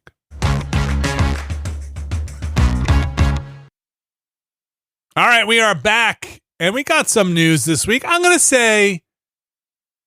Sometimes for better or worse, I'm going to say I'm good. Plenty of games to play, plenty of games announced. I'm good. The only news that's probably going to wind up coming out is going to make me depressed. So I am good on a lighter news week this week. If you keep saying I am good, it's going to get less believable with every I'm good. I'm good. Again, now I believe you were very firmly in the not good territory. I'm fine. I'm fine. It's fine. Hey, Alex, it's fine. Yeah, now we're getting toxic here. Alex, it's fine. No, I see. Now I know. I know it's not fine. It's fine. You know it's not fine? Stop fighting. You know it's not fine? Kind of almost everything about me in the Switch 2 right now. Okay. Still smarting, huh? I want to say, yeah. Kind of with you. Kind of with you. So it's not even smarting. Yeah, a little bit of that. I want to thank everybody again who has offered, if they have a pre-order that you're not going to use or somehow wind up with another one. Thank you for all of the generous offers for people to sell or kind of redirect Switch 2 pre-orders our way. Appreciate it. I am still banking on getting one. Becoming less, maybe, banking on it. But I saw some people, or at least I saw one person say they got their Nintendo email. Yeah, I was going to say, Nintendo did not invite you to buy one from them? Not yet. You know what I did? I got their goddamn birthday email, and I did not get it. Like, happy birthday. Oh, by the way, come get your Switch 2. But you registered your interest. I did. I might not be a power player as much as I thought I was. You registered your interest, and they have not. Come on. I know. I don't know where I am on the list. So, but I check it. I do check it because I think you get a window of like when you have to pull the trigger. I think once you get that email, it's like you gotta pull the trigger on here in a couple of days, or we're releasing this one back to the wild. Anyway, that's my personal Switch 2 thing going on, but it's not just that I think Vinny Caravella is being denied a Switch 2 by Nintendo. Just personally. Mm-hmm. Miyamoto's just got your face up on a wall somewhere that just says "fuck that guy." Yes, it's the new Reggie. This is Miyamoto. Fuck that guy. It's not Reggie saying "fuck him" anymore. Yeah. It's Reggie saying "fuck him." Yeah. No, it is that some of the stuff that has come out, and Brad, you've linked some of these stories here about the Switch 2 stuff. I don't know, man. It's just not getting me excited. Okay, I am very excited about this, but like, it's fine. Let me preface this by saying this is somewhat tongue in cheek. Okay, what do you got here, Brad? I think in the news doc I sent around, I listed this as Switch 2 UI Bonanza. Okay. Yeah. Some exciting features have come out of the Nintendo Today app. Which again, apparently I'm just going to do this as I'm saying it. I'm going to go to the App Store. Apparently I need to install Nintendo Today. I did not install Nintendo Today. I had been avoiding it because I just didn't think I cared or that it was worthwhile. How else would you know what's going on with Nintendo Today? I mean, like you say that, but like I think that's actually the case now because it seems like they are in fact only putting a lot of the stuff on that app now. Are you saying if I put Nintendo Today on my phone, maybe I'll have a better chance of getting an email from Nintendo? I don't know about that. Is that what you're saying? I don't know about that. I feel like that's what you're saying. That would be pretty messed up if they... You're saying I just need to get in there? I'm not above it, but... That's just like when Jeremy... It's just like when Jeremy Renner put out that app and you had a better chance of buying Jeremy Renner. Yeah, and I did. Yeah. I did not. I missed my window is the problem. I should have checked my email more. Maybe it'll come around again. My guess about Nintendo Today is that after they saw what happened with Twitter, a platform upon which Nintendo was somewhat previously reliant, they were like, we got to build our own thing. We cannot hitch our corporate brand identity to these platforms anymore. Well, we got to have our own. What kind of nuggets could one get out of Nintendo Today, Brad? I've never opened it before. In fact, it's kind of refusing to download right now. What's going on, App Store? Because everyone wants to know what's happening with Nintendo Today. What is happening today? I can't with download Nintendo. This. When have you ever seen an app fail to download immediately from the App Store? What is happening? Did you send the Nintendo app your friend code? It just started. It took like 2 minutes to authenticate my thumbprint. I'm telling you, they've got our number, Brad. I guess. They do not want us in this ecosystem. Nintendo, what did I do? Nintendo remembers. Oh my God. Oh, Mario's face. Did you see this? No, yeah, move it over. I was not holding it in frame. Okay. Mario's face, a very large Mario face, just entered my phone screen. Okay. What is that? What does Nintendo Today want to tell you? Let's see. Today is 5/14, Wednesday. Nintendo Today delivers daily Nintendo content catered to you. Okay. Catered to you. A free-to-create Nintendo account is required for use. Oh, my gosh. I'm not going to go through the whole sign-in process live on this podcast, but anyway... both of these Switch 2 UI stories come out of stuff that was exclusively posted to Nintendo Today. Yeah. So I guess I'm going to have to start looking at that app now. You can set a pin. You can set a pin on the Switch too. You can, just like every other fucking mobile device on the planet now, you can finally put some barrier to entry on this thing that has your payment credentials on it. I think this is a good step. I want to say, with the parental controls, you can absolutely have put some measures of security on here. I think putting the pin, and I don't know because I didn't check the Nintendo Today app for the video that was linked in this story from The Verge, but if you're not still putting account level pins, and it is a system-wide pin, less useful for me. You need both. I mean, you can do that. Both. You can do well. So it's a pain in the ass, but you can do that now on the Switch 1. Like I have it set to never sign into the eShop, which means unless you have to, unless you put in a pin or a password. Yeah. You have to log in. Like you just have to put your email and password in every time you open the eShop, which is a huge pain in the ass. Yes, but at least if somebody got their hands on my Switch, they could not just go buy a bunch of shit in the eShop. Think about this. I'm just brainstorming here. No bad ideas in a brainstorm. But what if the profile icons came up on the home screen, and then when you went to go log in, and asked you for some kind of credential, either a PIN or even a password there, and then once you're beyond that gate, I know Vinny, calm down, but that level of profile can't be done. Can't be done. Yes, you're right. It's a mobile device. It should have some pin at the front door. There should just be a thing when you turn the screen on from nothing that stops you from getting into this thing if it's not yours. Yes. So here we are 8 years later. They finally gotten they could have added this to the Switch 1 at any time. Put a pin on it. Yes. It doesn't stop me though. I'm probably not going to put this pin on because there's no reason for me. I'd never use this thing mobile. This is not for me. But, having somebody come to my house and start using my Switch and having to yell the pin out, it seems annoying. All I want them to do is not use my account. Just don't use my account. And I had parental controls on, and it became too much of a pain in the butt to manage them because all the good games are behind the 18 plus stuff. Behind the barn doors. Yeah, exactly. And then I had to be oh man, you could play. Oh yeah, you could play this. All right, let's go. I think I still might have some parental controls on, but I think all of my kids now are 27 according to Nintendo, and that's on me. All right. Well, when does this pin trickle down to a Switch 1? It says June 5th for the Switch 2. So I don't think they're going to add this to the Switch 1. That's the release date, right? So it's going to release with the pin functionality. Big news. This was actually the thing in Nintendo Today. It was something else. It was about battery saving features. People basically there was just a shot in this video of the system settings where people saw this setting and flipped out. Yeah. System lock, it's called. Locks your system with a pin to protect it from people who don't play on it. You'll need to enter your PIN every time you wake the system from sleep mode. Protect it from the people who don't play on it. Sometimes I need to protect it from the people who do play on it. What's the other piece of in the UI bonanza? They posted another video on Nintendo Today that shows that you can navigate the home screen with a mouse. Okay. So this video I was able to watch. This video did not make... I feel like such a wet towel, but look. This video did not make me excited either. I mean, look, again, like I said, a little tongue-in-cheek, this section of the news.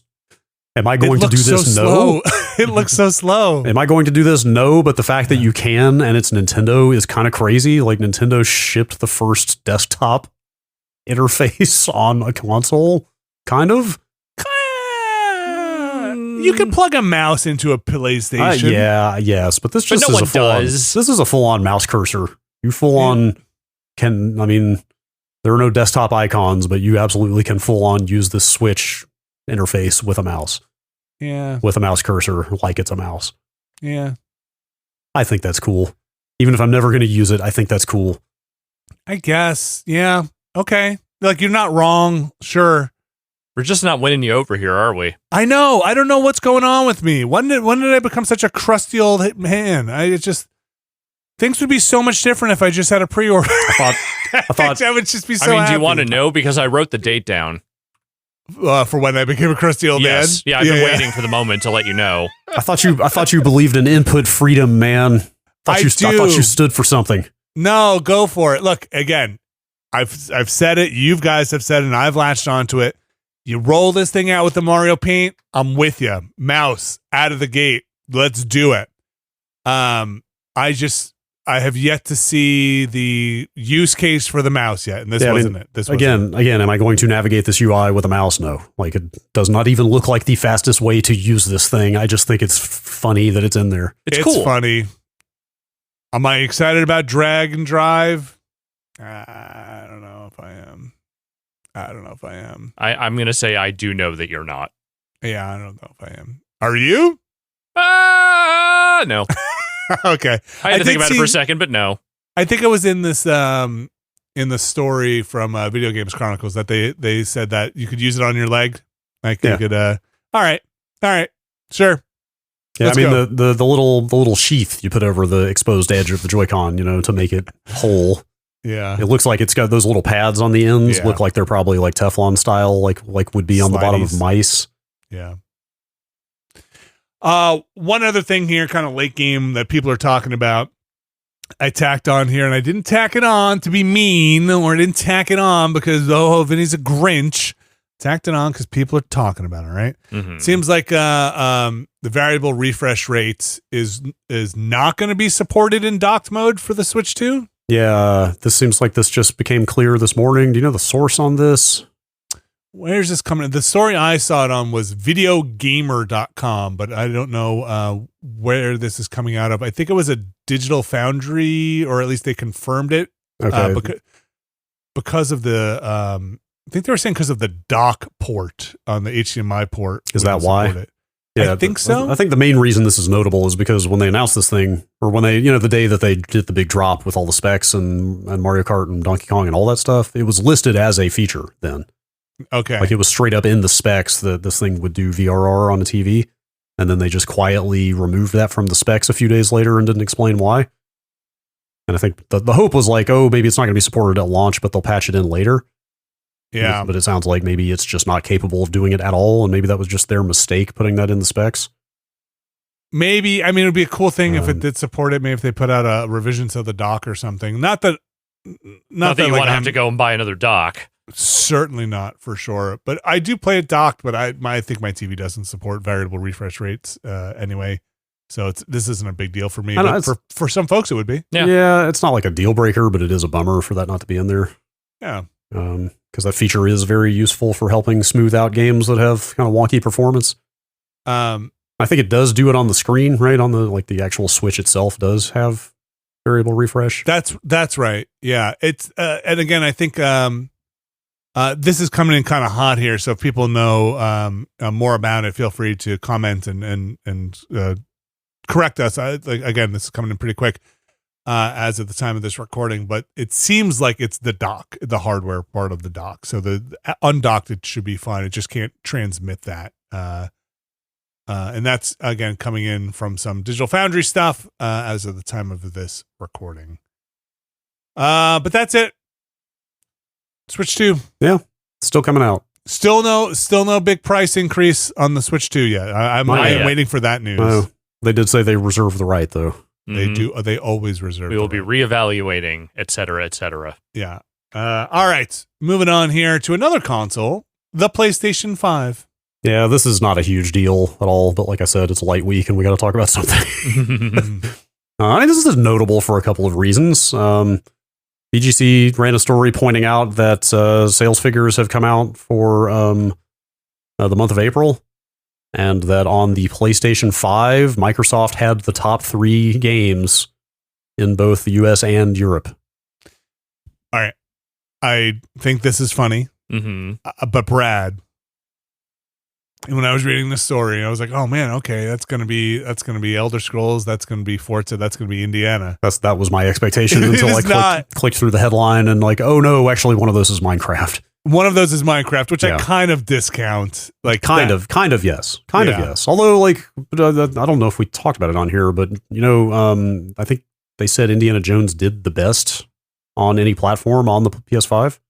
Interesting. Okay. Yes. Here it is. Indiana Jones was fastest selling on the PS5. It's moved faster on there than Xbox or Steam. Right. Yes. Okay. So like indie might not be in this grouping here, but it also has done quite well. I mean, this is like worth looking at from the perspective of how are Microsoft's efforts on the PS5 going. Mm-hmm. Yeah. Clearly very well. Forza was number 1 in Europe. Like Forza, it was number 3 in the US, but like Forza quite literally beat out Oblivion Remastered and Minecraft, because you can kind of say Oblivion Remastered is a Bethesda game as much as it's a Microsoft game. Like Forza is the only one of these that is sort of like Xbox native. Mm-hmm. But, yeah, I mean, Black Ops 6 is on the top 10 here. right. Like that's technically also a mic. But I mean, that's the other angle I was looking at this from, particularly in light of the ongoing BDS boycott of Microsoft, is just like it really illustrates the point of how many, like what a broad swath of the industry Microsoft is presiding over now. Yeah. You know? Yeah, because we're looking at, again, just to be clear, we're looking at a PS5 list. Right. That is everything is an Xbox. cannot really punctuate that more. Everything is an Xbox was a threat, not a statement. 6 of these Europe. games? In Europe, it is 6 out of the top 10 on the PS5. It's Forza at number 1, number 2 Oblivion, number 3 Minecraft, number 8 Indiana Jones, and number 10 Black Ops 6. Yeah. So literally 60% of the top 10 on the PS5 in Europe is a Microsoft-owned game. Yeah. And I would not be surprised. Well, maybe a little surprised, but I would not be shocked if Doom winds up cracking this top 10. Yeah, you would expect Doom to be somewhere in this neighborhood too. Yeah. I would hope. I don't know if it'll be in the top 5, but it'll probably crack this list for May. So you could have even more on there. Yep. Anyway. Wild. Yeah. These are the things times that we would have live been. Minecraft would have been on here. Call of Duty would have been on here. Yeah, that's all kind of a given, but Oblivion, Forza, and Indiana, that's a new world for them. yeah, like Forza in particular, like the really core Xbox franchises, like you assume. Well, actually, I don't know. Will Gears be in top 10 on the PS5? Probably. Yes. Probably. I mean, just from the spectacle, right? Yeah, I guess we're still in that world. We're still in that world, right? Like when Halo came out, yes. Like right? diehard PlayStation owners are not going to like thumb their nose at Microsoft games, right? It should be part of the PS Plus, the game you get. I wonder how happy Microsoft is, like, with this strategy. No idea what the financials are on this, and no idea what the rev share is on this. I bet there's some mixed feelings. Yeah, like I really don't know. Are you saying they're complicated feelings? They might be slightly complicated feelings around this. Yeah. I guess as long as the numbers are going up, they're probably happy, or at leleast some happier. Happier, right? Happier. All right. Finally, last story. Oh, one other little addendum. Remember the Sony price increases? Speaking of PlayStation 5s, yes. Again, this one coming out fairly hot here, but I guess it's possible we're not done yet. There's talk and rumor about with the tariff stuff. Sony is saying, quote, it needs to be considered going forward. More price increases. So we don't know. Yes, I'm looking at this Eurogamer story. Speaking to investors today, Sony said it had 3 months of PS5 consoles stockpiled in the US, but was evaluating whether to now, quote, pass on additional costs to consumers. Yeah. So that's straight from them. With the news from, was it last week, with Microsoft's $100 $80 increase? $80 to 100, depending on the SKU. Yeah, depending. Yeah. I think the Series X was 100. So that's a big increase. Mm-hmm. I don't know if, and we talked, I think it was 2 weeks ago, about the price increase in other territories, not the US, on the PS5. So we will find out. A very volatile, the right word, situation. Sure. Seems to change rapidly. So yes, I don't know. Literally, this says right here, looking at this article, the rapidly changing situation. So it sure is. With that as well. That's their language. We're going with it. Yeah. Should you run out and buy a PS5? I can't tell you that. I can't tell you. I might wait. You gotta look in your heart. You gotta look inside and figure that out. All right. Last story here, Brad. Yeah, this is a little thing. I kind of just wanted to run it by you guys and see what you thought. Okay. Netflix is removing Bandersnatch, which was the sort of interactive, it was basically an FMV game version of Black Mirror. I played it. Did you? Oh yeah. I mean, it's really as simple as just like make a choice, which dictates which clip plays next in the story, right? Just loop over your footage while you make a choice. Yeah. But like, that's kind of a game. Oh yeah. They're taking down all of their interactive stuff, including that episode of Black Mirror. I mean, that's probably the one that is like most familiar or appealing to this audience, I would say. It sounds like there was also an Unbreakable Kimmy Schmidt version of this as well. So stuff that didn't get listed on here, because I was looking at what they had. I don't know why they don't count it. I guess that had come down a while ago. Do you remember that Minecraft story mode from Telltale? That was on there. That came down, I think, a year or two ago already. So maybe that's because it wasn't like a Netflix published thing. I'm not 100% sure. Interesting. Okay. But that was kind of neat. I actually like that. That was on Netflix proper? Mm-hmm. Interesting. Yeah. It was on other things. Yeah. But maybe these things like Animals on the Loose, a You versus Wild movie, or Barbie Epic Road Trip, or Battle Kitty, or Buddy Thunderstruck, The Maybe Pile, or Captain Underpants, Epic Choice-O-Rama. You're or just Carmen saying shit now. Carmen Sandiego, To Steal or Not to Steal, Cat Burglar, Choose Love, Headspace, Unwind Your Mind, Johnny Test's Ultimate Meatloaf Quest, Jurassic World, Camp Cretaceous, Hidden Adventure. You're right. Stop. These are just words. Stop. Spirit Riding Free, Ride Along Adventure, Stretch Armstrong, Breakout, Boss Baby, Get That Baby. Look, some of these words are in the Bible, but never in this combination. The Last Kids on Earth, Happy Apocalypse to You, Trivia Quest, Trivia Verse, We Lost Our Human, WWE Escape the Undertaker, and You versus Wild Out Cold. What does Get That Baby mean? Get That Baby. Does it mean Get That Baby, or does it mean Get That Baby? I think it's both. It's Boss Baby. Get That Baby. Get That Baby. I will not get that baby. Fun fact about Bandersnatch. What's that? It's script. Fun fact about it. It was written in Twine. Really? Yeah? No Yes. shit. Brooker wrote the script for it in Twine. Oh, wow. That's crazy then, because the reason I put this in here is I wanted to come in here and say, is this subject to like game preservation? Like, should these be preserved as games? But then when you say that, like, it's almost hard to argue that's not a game if he literally used a game development tool to make it, right? Yeah. Huh. Okay, so how would you archive that? Like, I have no idea. If you are the intrepid internet, Yeah. like, my immediate thought, and again, I'm talking about like the amateur archivists that just save everything they can, right? Like, this is not Netflix archiving it. This is somebody at home with a Netflix subscription. You burn it to a DVD.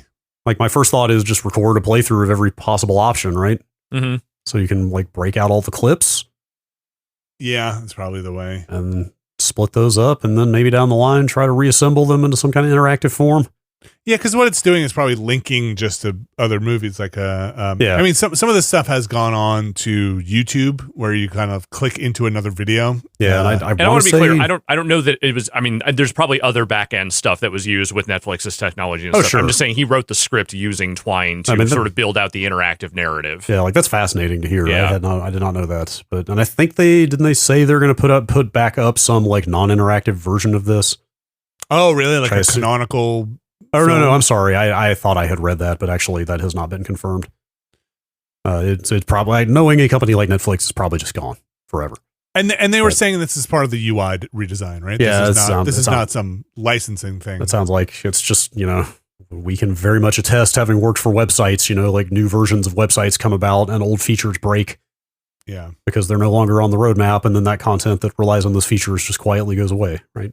And I feel like that extra sucks though, because like this was Netflix's idea, if I remember correctly. Like I thought Brooker said that like the idea of doing an interactive thing was something that Netflix pitched them on.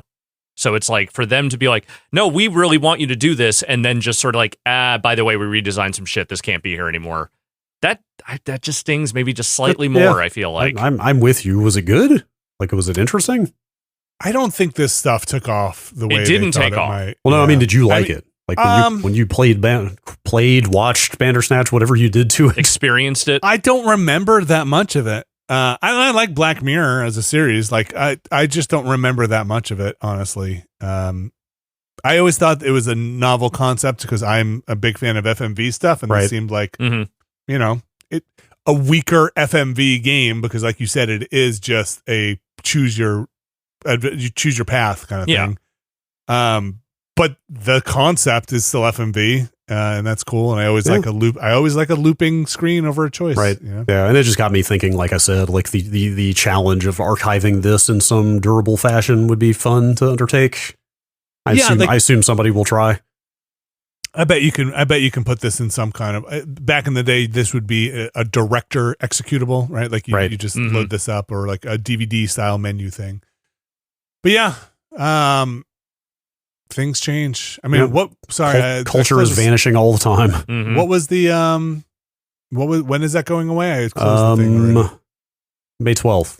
May 12th. Okay. I don't think I currently have a Netflix. Oh, actually, I'm sorry. That happened now. Oh, that's 2 days ago. I'm losing track of my days. It's gone now, actually. All right. Well, so hopefully you record it. Did we play that on a stream? I don't think we did. I don't think so. It would have probably been a UPF or something if we did it. Anything with it. I would never log into my Netflix account in the office. That seems too dangerous. Don't do that. Never do that. No. That's the news. At least that's the news as of the time we're recording. Again, stuff popping up all the time, like that variable refresh rate and the possible price increase for PlayStation 5. Again, details maybe a little scarce at the time of this recording, but worth mentioning. Brad Shoemaker, we got any emails coming in? Yeah, we could do a few here. Let's do a few. Like we said at the top, thanks to everybody who wrote in for talking about how they found us that was not coming through Giant Bomb. Yeah, it was lovely to hear. There are way more of you than we thought. That's right. And yeah, we love you all. Man, we are still relevant. For now. Here's one from Dylan in St. Cloud, Minnesota. Okay. That has info about how he found us, but also is asking for some advice. Okay. Just want to chime in about how I found you guys without knowing Giant Bomb even existed. And as a younger listener in my mid-20s, that also makes me... That also strikes fear into my heart. Bless you, tell your friends. Strikes fear into my heart to hear that 20-somethings are listening to this podcast. Like, oh God, what if they think we're not cool? I have bad news for you. Mm-hmm. They do not think we're cool. Dylan says, I became a trucker just under a couple of years ago. Hell yeah. And was looking for gaming podcasts to listen to. It was as simple as Googling best gaming podcasts Reddit. And you guys were mentioned in almost every comment, binged 50 or so episodes, and have been listening weekly since around episode 150. Thank you. Hell yeah, man. I love that. Yeah. Also, I'll say, you should check out Alex's trucking streams. Alex loves virtually driving a truck. And those are always fun. Yes. But okay. P.S. though here. Yeah. Completely different industries, but corporations are pretty similar in wants across the board. My small family-owned company with around 30 employees on the side of the business I work in was just bought out by a publicly traded company with around 5,000 employees. Oh, wow. Okay. Allegedly, this company is pretty good, but I feel like I'm falling into the trap of expecting improvements from a corporation that is only there for the money. Any advice or anything really to throw my way to make me feel better about the whole situation? Sure.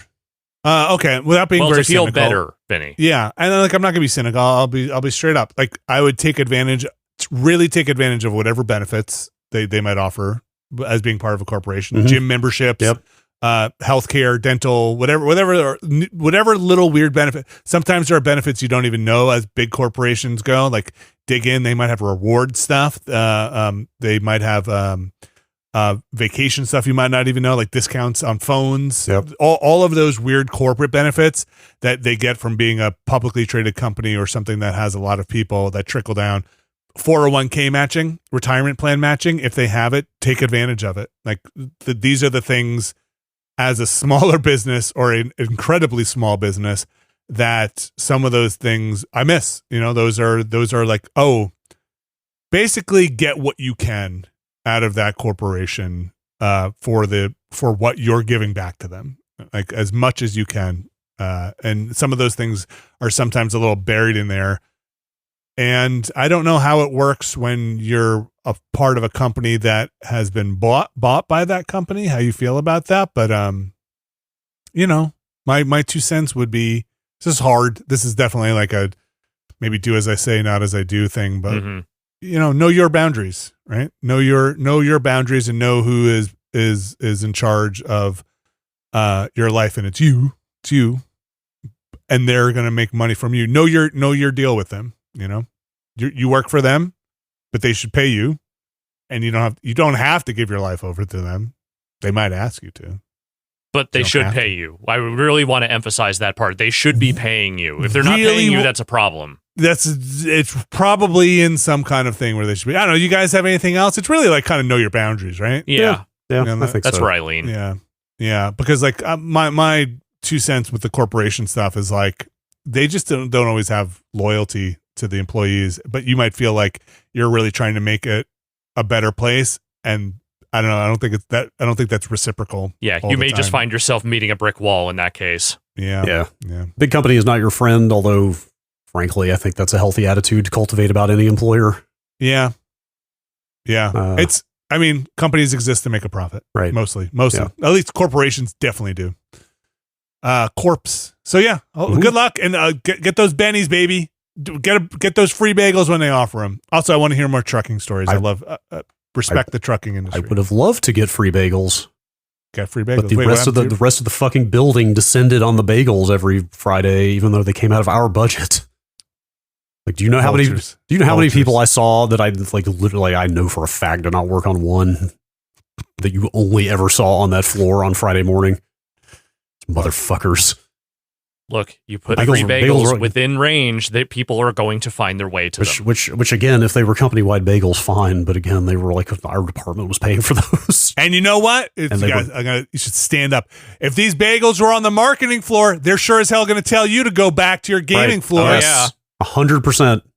These bagels are not for you, they would say. These bagels are for closers. Yep, they sure would.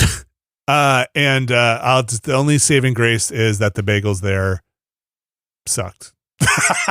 They were bad bagels. When I would go there for a game of the year, like all bagels are relative. San Francisco has some mighty fine foods. It's not the bagel. I'll take any bagel I can get in those circumstances. That's fair. I know. Also, the cream cheeses always were poorly picked. Yeah, I mean, look, you had plenty of the plain stuff, so it was fine, but it always felt very scattershot. Yeah. There's always strawberry cream cheese. There was always more schmear than there were bagels. Yeah. Bagels go. There'd be like 3 unopened ones at the end of the. Yeah. Also, if that ad sales team ever said these bagels are for closers, I'd say, why are you eating them then? Oh, and then you'd walk away without a bagel. Yeah, I'd walk away without a bagel, but at the same time, I would feel very good about myself. Very good. I will say the New York, since we were the idiots in the sales team, I do feel like we were the ones that were like sneaking the bagels. Also, the bagels in the New York office, very good. Also, God bless Eugene. Oh, yeah. No, Eugene is blameless in all things. That's right. All right. Another email? Yeah. Dan from Columbus. This is like kind of in the same vein, sort of. Mm-hmm. Okay. Listening to the May 7th episode and was just curious. I heard you mention the move back to the GameSpot umbrella was difficult and contentious, but I think I remember when the move occurred, talk that it was a way to allow Giant Bomb to grow and allow you to do the conventions, panels, and live events, etc. Was this not the case, or was it just wishful thinking? I just hate to think that you begrudgingly agreed to the sale only to find out that none of that was the case.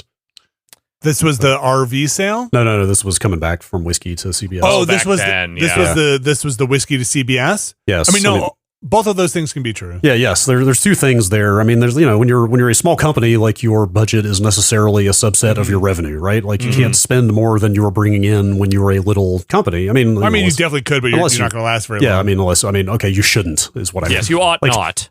You can rack up debt all you want, or take on outside investment, or there are ways. But you better make sure you have a good plan for that. I think we actually were. To be honest. Yes. I think we were spending more than we were bringing in. Right. In the whiskey umbrella. Yes. So actually, maybe that leads me to my second point, which is so it's true that like coming. I guess what I was trying to say is coming under a much bigger umbrella, like a giant corporation, like decouples your spend or your budget from your revenue, right? Because you might be able to get a bigger budget than you're bringing in if you can convince the higher ups that you have a good growth plan, right? Mm-hmm. Like you can say, hey, we want to do X, Y, and Z. We think we're going to deliver this. Give us all this extra money to do it. And if they are down for it, they do it, Yeah. Right. The other point, though, is, saying when a company gets acquired and they say, oh, this is going to allow us to do bigger and better things. everybody says that. Yes, because you want it to be true. Everybody says that when they get acquired. Yeah.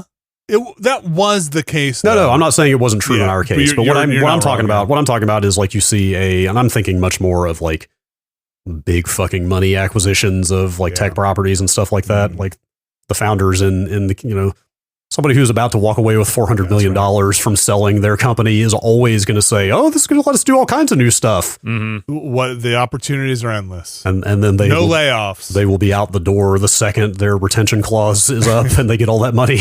You know what I mean? Yeah. Yep. Yeah. Like all I'm saying is that like people are going to say some version of that language no matter what reason they're actually getting acquired. Yeah. I mean, to the point here though, just as a concrete example, like we did do more expensive like E3 shows. Yeah. Like we were able to also tap into better logistical chains because of, GameSpot and those things, rentals and people who can work on deals like the Standard and stuff like that. So those things did happen. But even when those things were happening, it's all relative, man. Like, it doesn't mean that it was all a cakewalk. It just certainly not. It just means we were able to do more stuff. I think the problem, specifically, and this is probably getting a little too deep in, is you can do bigger and better stuff. The nice thing is to have more people and more support than to do those. Like if you're sending the same people to do all of that new stuff while asking them to continue doing UPF Quick Looks podcasts and all of those things. And you're like, you can do this, but we're not going to give you more help to do this. It starts getting pretty rough. Yeah. Like doing a big E3 show with 4 or 5 people at that scale can be tough. That winds up being tricky. Do more with less has been the consistent theme of like my entire corporate experience. Yeah. Or like to put it into terms that people who work in corporations or work for corporations probably understand, more CapEx, not more OpEx, right? Like you spend more money on stuff, but you can't spend more money on people. And those are two very different lines there. So, money's. Not a fan. I like the term OpEx though. CapEx sounds very official. It does. Capital expenditure. Capital expenditure. Makes you sound like you're doing something important. Yeah, I found Brad. You always love these things, but I found some archived documents I had, and one was a screenshot of a fight I had about CapEx with someone in particular. Great. Which got pretty nasty because I had a couple of rules, and one of my rules was as long as you don't take away my CapEx, I will be happy. I had 2 other rules, and that was one of them. And there was a fight for that CapEx, which is basically, if people don't know, that's like the budget you have to spend on gear. Right. And I found that email, and it was pretty nasty. Pretty nasty. Anyway, I liked gear. It was a fun part. It was a really fun part of the job. Yeah. Making studio stuff. It's the best part. Yeah. Another email? Yeah. Alex in Bendigo, Australia. I've decided I'd like to host a watch-along podcast with Austin Walker where we rewatch every episode of Homicide: Life on the Street. Okay. I assume he is uninterested. No, never. He's a little busy. He's extremely busy. I wouldn't take it personally. What podcast would you host with Austin outside the ones you obviously already do? Oh, boy. I threw this in here because unironically, Austin Walker is probably the one person I have ever stopped and thought to myself, like, man, what would it be like to do a podcast? What would I podcast with him about? You know what I mean? Mm-hmm. I mean, it's different for me because I've outside of the random Game of the Year thing, I never have done a regular show with him. So you guys don't have that same experience, but like legit, he's like the one person I've ever thought of is like, man, what would I do? What show would I run with him if I had the chance? I would watch a Gundam rewatch podcast. I would do a Gundam rewatch podcast with him. I bet that would be real fucking cool. Like that guy. I think he's been checking in on someone else's Gundam rewatch podcast here and there. So, okay, that's the problem. Like, kind of maybe almost everything has been done already. Yeah, I'd probably go further afield of media. Okay. Maybe some kind of history, politics sort of thing. Interesting. Okay. I like. See, my favorite time with Austin shooting the shit is he's very smart and funny, but he gets into the nitty gritty on dumb stuff, and so like I like a Gundam thing is so dumb, but there actually is some discussion to be had, right? Like you can get into the kind of like war politics in a Gundam show, but also then talk about how cool the fucking robots are, right? You know, like that stuff is pretty good. So coming soon, the Wow Cool Robot podcast from Austin and Vinny. There you go. Cool. I like Cool Robot. Wow Cool Robot is a pretty good name for a podcast. Is that already a podcast? I don't know if it's a podcast, but it is a line of thinking about Gundam specifically, which is the meme version of it is basically, here is this really layered, dense narrative about like, child soldiers and wars and politics. And that is flying right over someone's head as they stare at it and go, wow, cool robot. Oh, you are referencing a literal internet meme. Of course I am. I see. I see now. Who do you think you're talking to? Yeah, fair. Yeah. Giant robots. You and my pick. As much as I really love having Austin do DM stuff for us, like I would do that anytime. I would totally do some kind of like actual play podcast where he's a player. Because I never get to see that. Yeah, that's true. I wonder if we should try and see if, again, very busy man, but very busy man. I would revisit Realis. Yeah. Like maybe on like another release or something. Maybe toward the end of the year. Yeah. We did leave on an interesting note with that game. But not even like maybe a different run. Not the same campaign. There's like 999 other moons we could go check out. So many moons. So Brad, you would do something more reality based, do you think? Yeah, maybe. Okay. I feel like the media, the podcast about media landscape is pretty saturated at this point. Oh my gosh. Yes. What we're going to get Abby Russell in there, Austin Walker, and Alex, you're going to have to get in there. I've been pitching so much weird Giant Bomb stuff now that I can just send a message to Bacalar and be like, let's do this. But Alex, I signed you up for a film in 40s with Abby for Twilight. So get Austin in there. Nope, you're in. I don't have a liver. So I can't do it. I'm sorry. You don't have to drink. No, those are always the rules. No, nope. I do. It's really important. If I'm going to watch Twilight, I have to drink. But Austin on that Twilight podcast is something I would listen to. I need you to understand, Austin. I outright reject the Twilight revisionism that is happening right now. Those are not actually good movies. Look, everybody has their movies. Abby wants you to watch Twilight. I did already. I've seen all of them. She wants to share it with you. And you know what? I think Austin would want to share it with you too. A drunk Austin watching Twilight would be pretty good. You can't just say this in public. I could say whatever I want. Now people are going to start asking him about it. All the shackles are off. There you go. There you go. The air is coming out of me.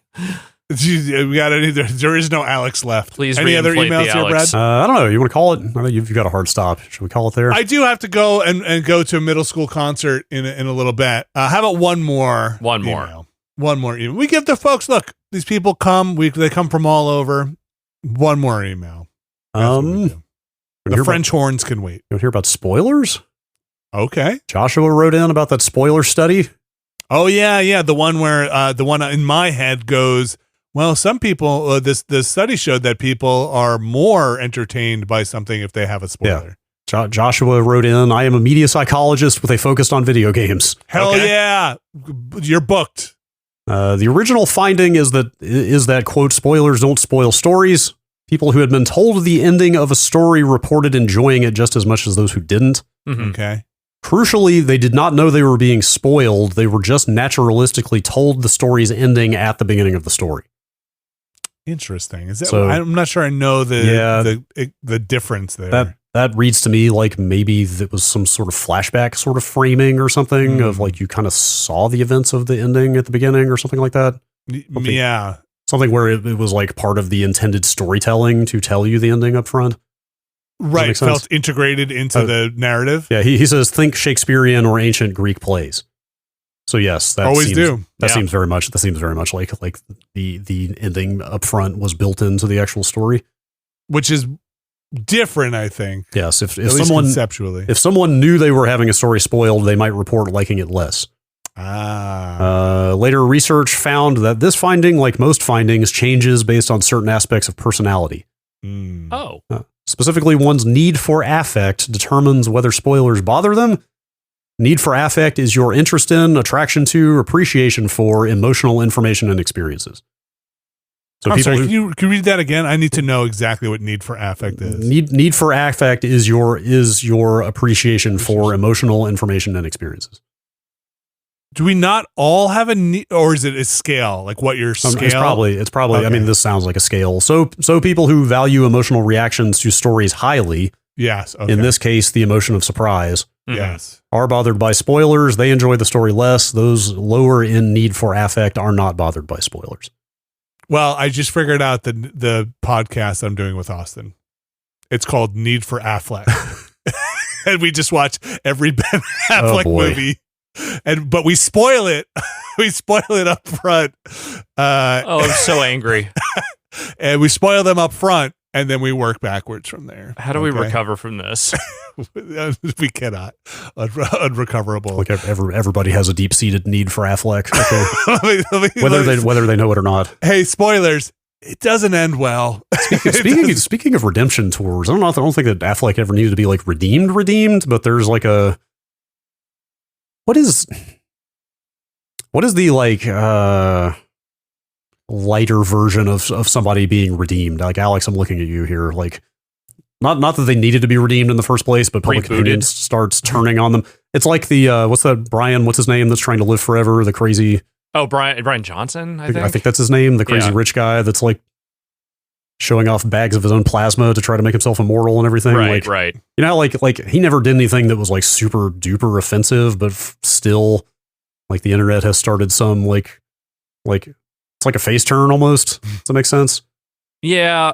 Anyway, Affleck is having one of those right now. I feel like people are turning on, or is turning the other way. They're turning back the other way, where it's just like I see a bunch of stuff out there. Like he's actually like one of the smartest guys in Hollywood. He's like super dialed into the business and like a revisiting, like a reimagining, or reevaluation. It's reevaluation. It's like, because like the popular conception of Ben Affleck has just been that like that hangdog standing there with fast food or a cigarette image for like years from now. I mean, you don't give the most divorced Batman performance in film history without like having that hang over you for a while, you know? Yeah. Fair. Here's what it is. I think at this point, the current attitude toward him after, divorcing Jennifer Garner, getting back together with J-Lo, then splitting up with J-Lo again. It's like the antics have kind of gone from like weird and sort of annoying and maybe like a little off-putting to just like, oh God, this guy, this knucklehead, this dude. Like, it's your idiot friend who keeps fucking up, but like not in ways that are like ruinous to the world, that just sort of like, you just, after he steps on so many rakes, you're just like, oh, you dumbass. I love you, you motherfucker. Come on. I feel like that's the attitude people are taking toward it, where it's like the antics have looped back around to just sort of being kind of adorable in a way. I don't know much about Affleck. He's fine. Is he able to laugh at himself? Is that the part? Is he able to kind of like poke fun? I think maybe that now. Image? Yeah, that's maybe, is that part of it? What was it I was reading? I think he said the commentary for Armageddon is the best work he's ever done. And it's pretty good commentary, to be fair. I feel like that's like pretty self-aware if you're like an Oscar-winning director and you can say something like that. And he was in Boiler Room for like 3.5 minutes. So like giving the best performance of his life. That's right. Best accent. All right, that's gonna do it for the emails. Mm-hmm. All right, that's gonna do it for the show. We're gonna wrap this one up. Like I said, I gotta get my booty to a middle school. Somehow the middle school concerts have now taken on this epic 2-hour performance thing where there are so many different moving parts, and sitting on a bleacher for 2 hours. Oof. Some people bring those like those little foldy chair things that have like a back on them and put them on there. I should get some of those. Anywho, A lot of stuff going on out there. Like we said before, Giant Bomb is out there. They could use your support, so go check them out. Obviously, giantbomb.com. But I do have to say, legally obligated, that we do offer some content here at nextlander.com. And it is some of the finest content on the internet. Burned and raised in the fires of early Giant Bomb. These three survived the crucible only to come out with the finest Watchcast performances. Alex, that Watchcast intro of Some Kind of Monster is... You found your way to it, huh? I did. It was enough people. The internet was a Okay. And that I had not intro... looked at the feedback. It was good. All it's right. a good intro. Very funny. It made me laugh. Did I download a literal isolated drum track from St. Anger to make that happen? Who can say? I just assumed you tightened up your snare and just did that. I would never do that to a snare drum I owned. We watched Metallica's Some Kind of Monster for our Watchcast. That is up now. You can check that out. What's on tap? What do we got coming up? We got Frank, and then that thing you do after that. Okay, and that'll wrap up our movie month. For a while. We're not going to do any movies for a few months because next up is Star Trek Summer. And that's season 2? Season 2 of the original series. Finally. Hell yeah. Exciting. Check that out over at patreon.com/Nextlander. Bunch of stuff going on there. We're going to be recording. I made sure I checked with him. He said he would do it. Recording a Never Been a Better podcast. Codpass. That's another Never Been a Better Cod piece. My other That's my side business. my other is my other pod. Never Been a Better Cod piece is my other podcast. Never Been a Better podcast. Backler said he's still going to do it. He's not going to big time us. So you could check that out. That'll probably be in a week or two over on the Patreon, but plenty of stuff there. That Ramblecast we talked about, where we talked to Bacalar again about what's going on with Giant Bomb. Turns out stuff. A fair number of things.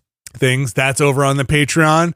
That's where you find things like the Planorama, like the Watchcast, like Patron's Choice voting. All of that stuff happens over there. Patreon.com/Nextlander, where you can find a tier that is right for you. There is one tier there, though, a very special tier, a tier that we have had since the beginning of Nextlander, the Mysterious Benefactor tier. And they get their names read on this here show. Alex Navarro, this list is a special list.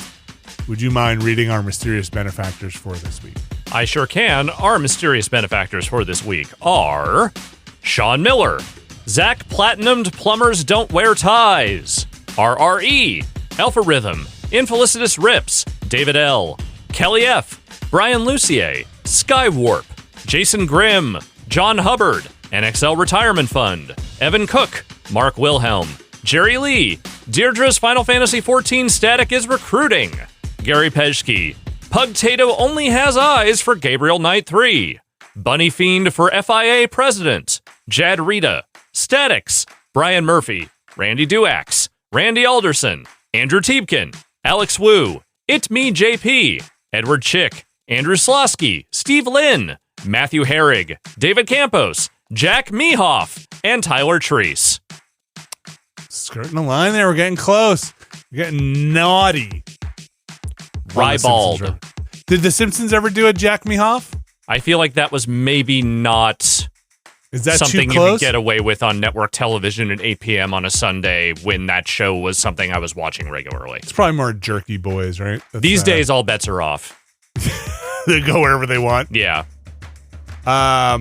You know what I watched? I didn't mention. I'll just mention quickly here. I watched that what is it? Press Your Luck movie they made about the guy who memorized the pattern on Press Your Luck. Yes. That was pretty good. They had been talking about making that movie for a really long time. Like at one point, Bill Murray was supposed to play the guy, and that was like 20 years ago. But the guy who was in the main guy? Who was the main guy, yeah. Who's tune back in next time when we talk about what's the story with Walter Goggins. Walton Goggins? Is it Walton? Walton. Yeah. The story gets even deeper and more fascinating. How deep does the rabbit hole go? He's great. Like, He's a great actor. I don't know. Yeah, fascinating. I don't know. Something. Is there like a revival? Is there a Walton Goggins revival? Like, I don't think he ever really went away. Did he not? I mean, he's definitely gained more like purchase, I feel like, in recent years with like, the Righteous Gemstones and Fallout and all that stuff. But I feel like nobody really stopped liking him. I just feel like the name pops up a lot more. He's just been in a lot of stuff, I think. I guess. He's an actor with swagger in a largely swaggerless era. There you go. Does he actually have that goggles company? Is that a real thing? Wait, that sounds like an SNL bit. No. Walton Goggles? Walton Goggins goggles? What the fuck? You need to go to gogginsgoggles.com right now. I think, Please. These are not the kinds of things we should be reviewing at the end of a show. Maximize the browser when you do. Okay. Yep.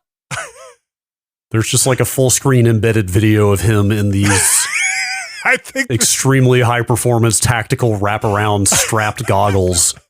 He's just looking debonair as all hell. Like a tier 1 operator at tennis. Doing the little like Steve Jobs like hand to the chin. Get that fucking bag, man. Get that fucking check. This is mesmerizing. Look, we gotta get a sponsorship, all right? I need my own goggles. Well, you can't do. You would never beat Walton Goggins goggles. You got to find something else. Damn it! Different lane. There's a video of him halfway down that I need to watch. He appears to be waxing poetic about his goggles company. End this podcast. I need to go think about Walton Goggins for a while. This is what I'm saying. What is going on? What is happening? Is there some kind of ascendance happening? I think it was already well underway before today. All right, folks, I'm going to wrap up this podcast. Hang on. In the featured goggles list, they have these designs listed. Mama's skillet, limoncello, and blue. Oh, great. Okay. There is a La Tortuga in there. If Nope. No. Okay. No, I'm not buying any Goggins goggles. I can tell you that. You say that now. You said next episode. I'll say it again. Get that bag, Walton. Get that bag. Next live stream, we're just all in goggles. These are described as not goggles, not glasses, goggle glasses. Oh my gosh! Wait, Goggins glasses or goggle glasses? Goggle glasses by Goggins. Are they prescription? Goggins goggle glasses. Call them Goggins. I think they're Goggins. No, just call them Goggins. Like, just stop doing all this other stuff. Just say these are Goggins. I need prescription ones. What am I going to do? All right. That's going to end the show here. Like we said before, we got Revenge of the Savage Planet. You can check out. We have a lot of podcast streams from earlier this week. You can check out Will Smith and I talk while playing Revenge of the Savage Planet. Then Abby and I chatted up while playing a Loco Motive. And then Friday, Alex, we're going to be coming back. I don't think we have it locked in yet. Talked about maybe trucking. Still be trucking. We'll see. Yeah. We'll talk tomorrow. We'll figure it out. Yeah, we're going to figure this out. We're going to figure this all out. Plus, like I said, we have the Ramblecast going up, and you're listening to the Nextlander podcast, one of the finest podcasts ever produced. I want to thank everybody for supporting us. Thank you, Alex Navarro. Thank you. Thank you, Brad Shoemaker. Thank you. And we'll be back next week.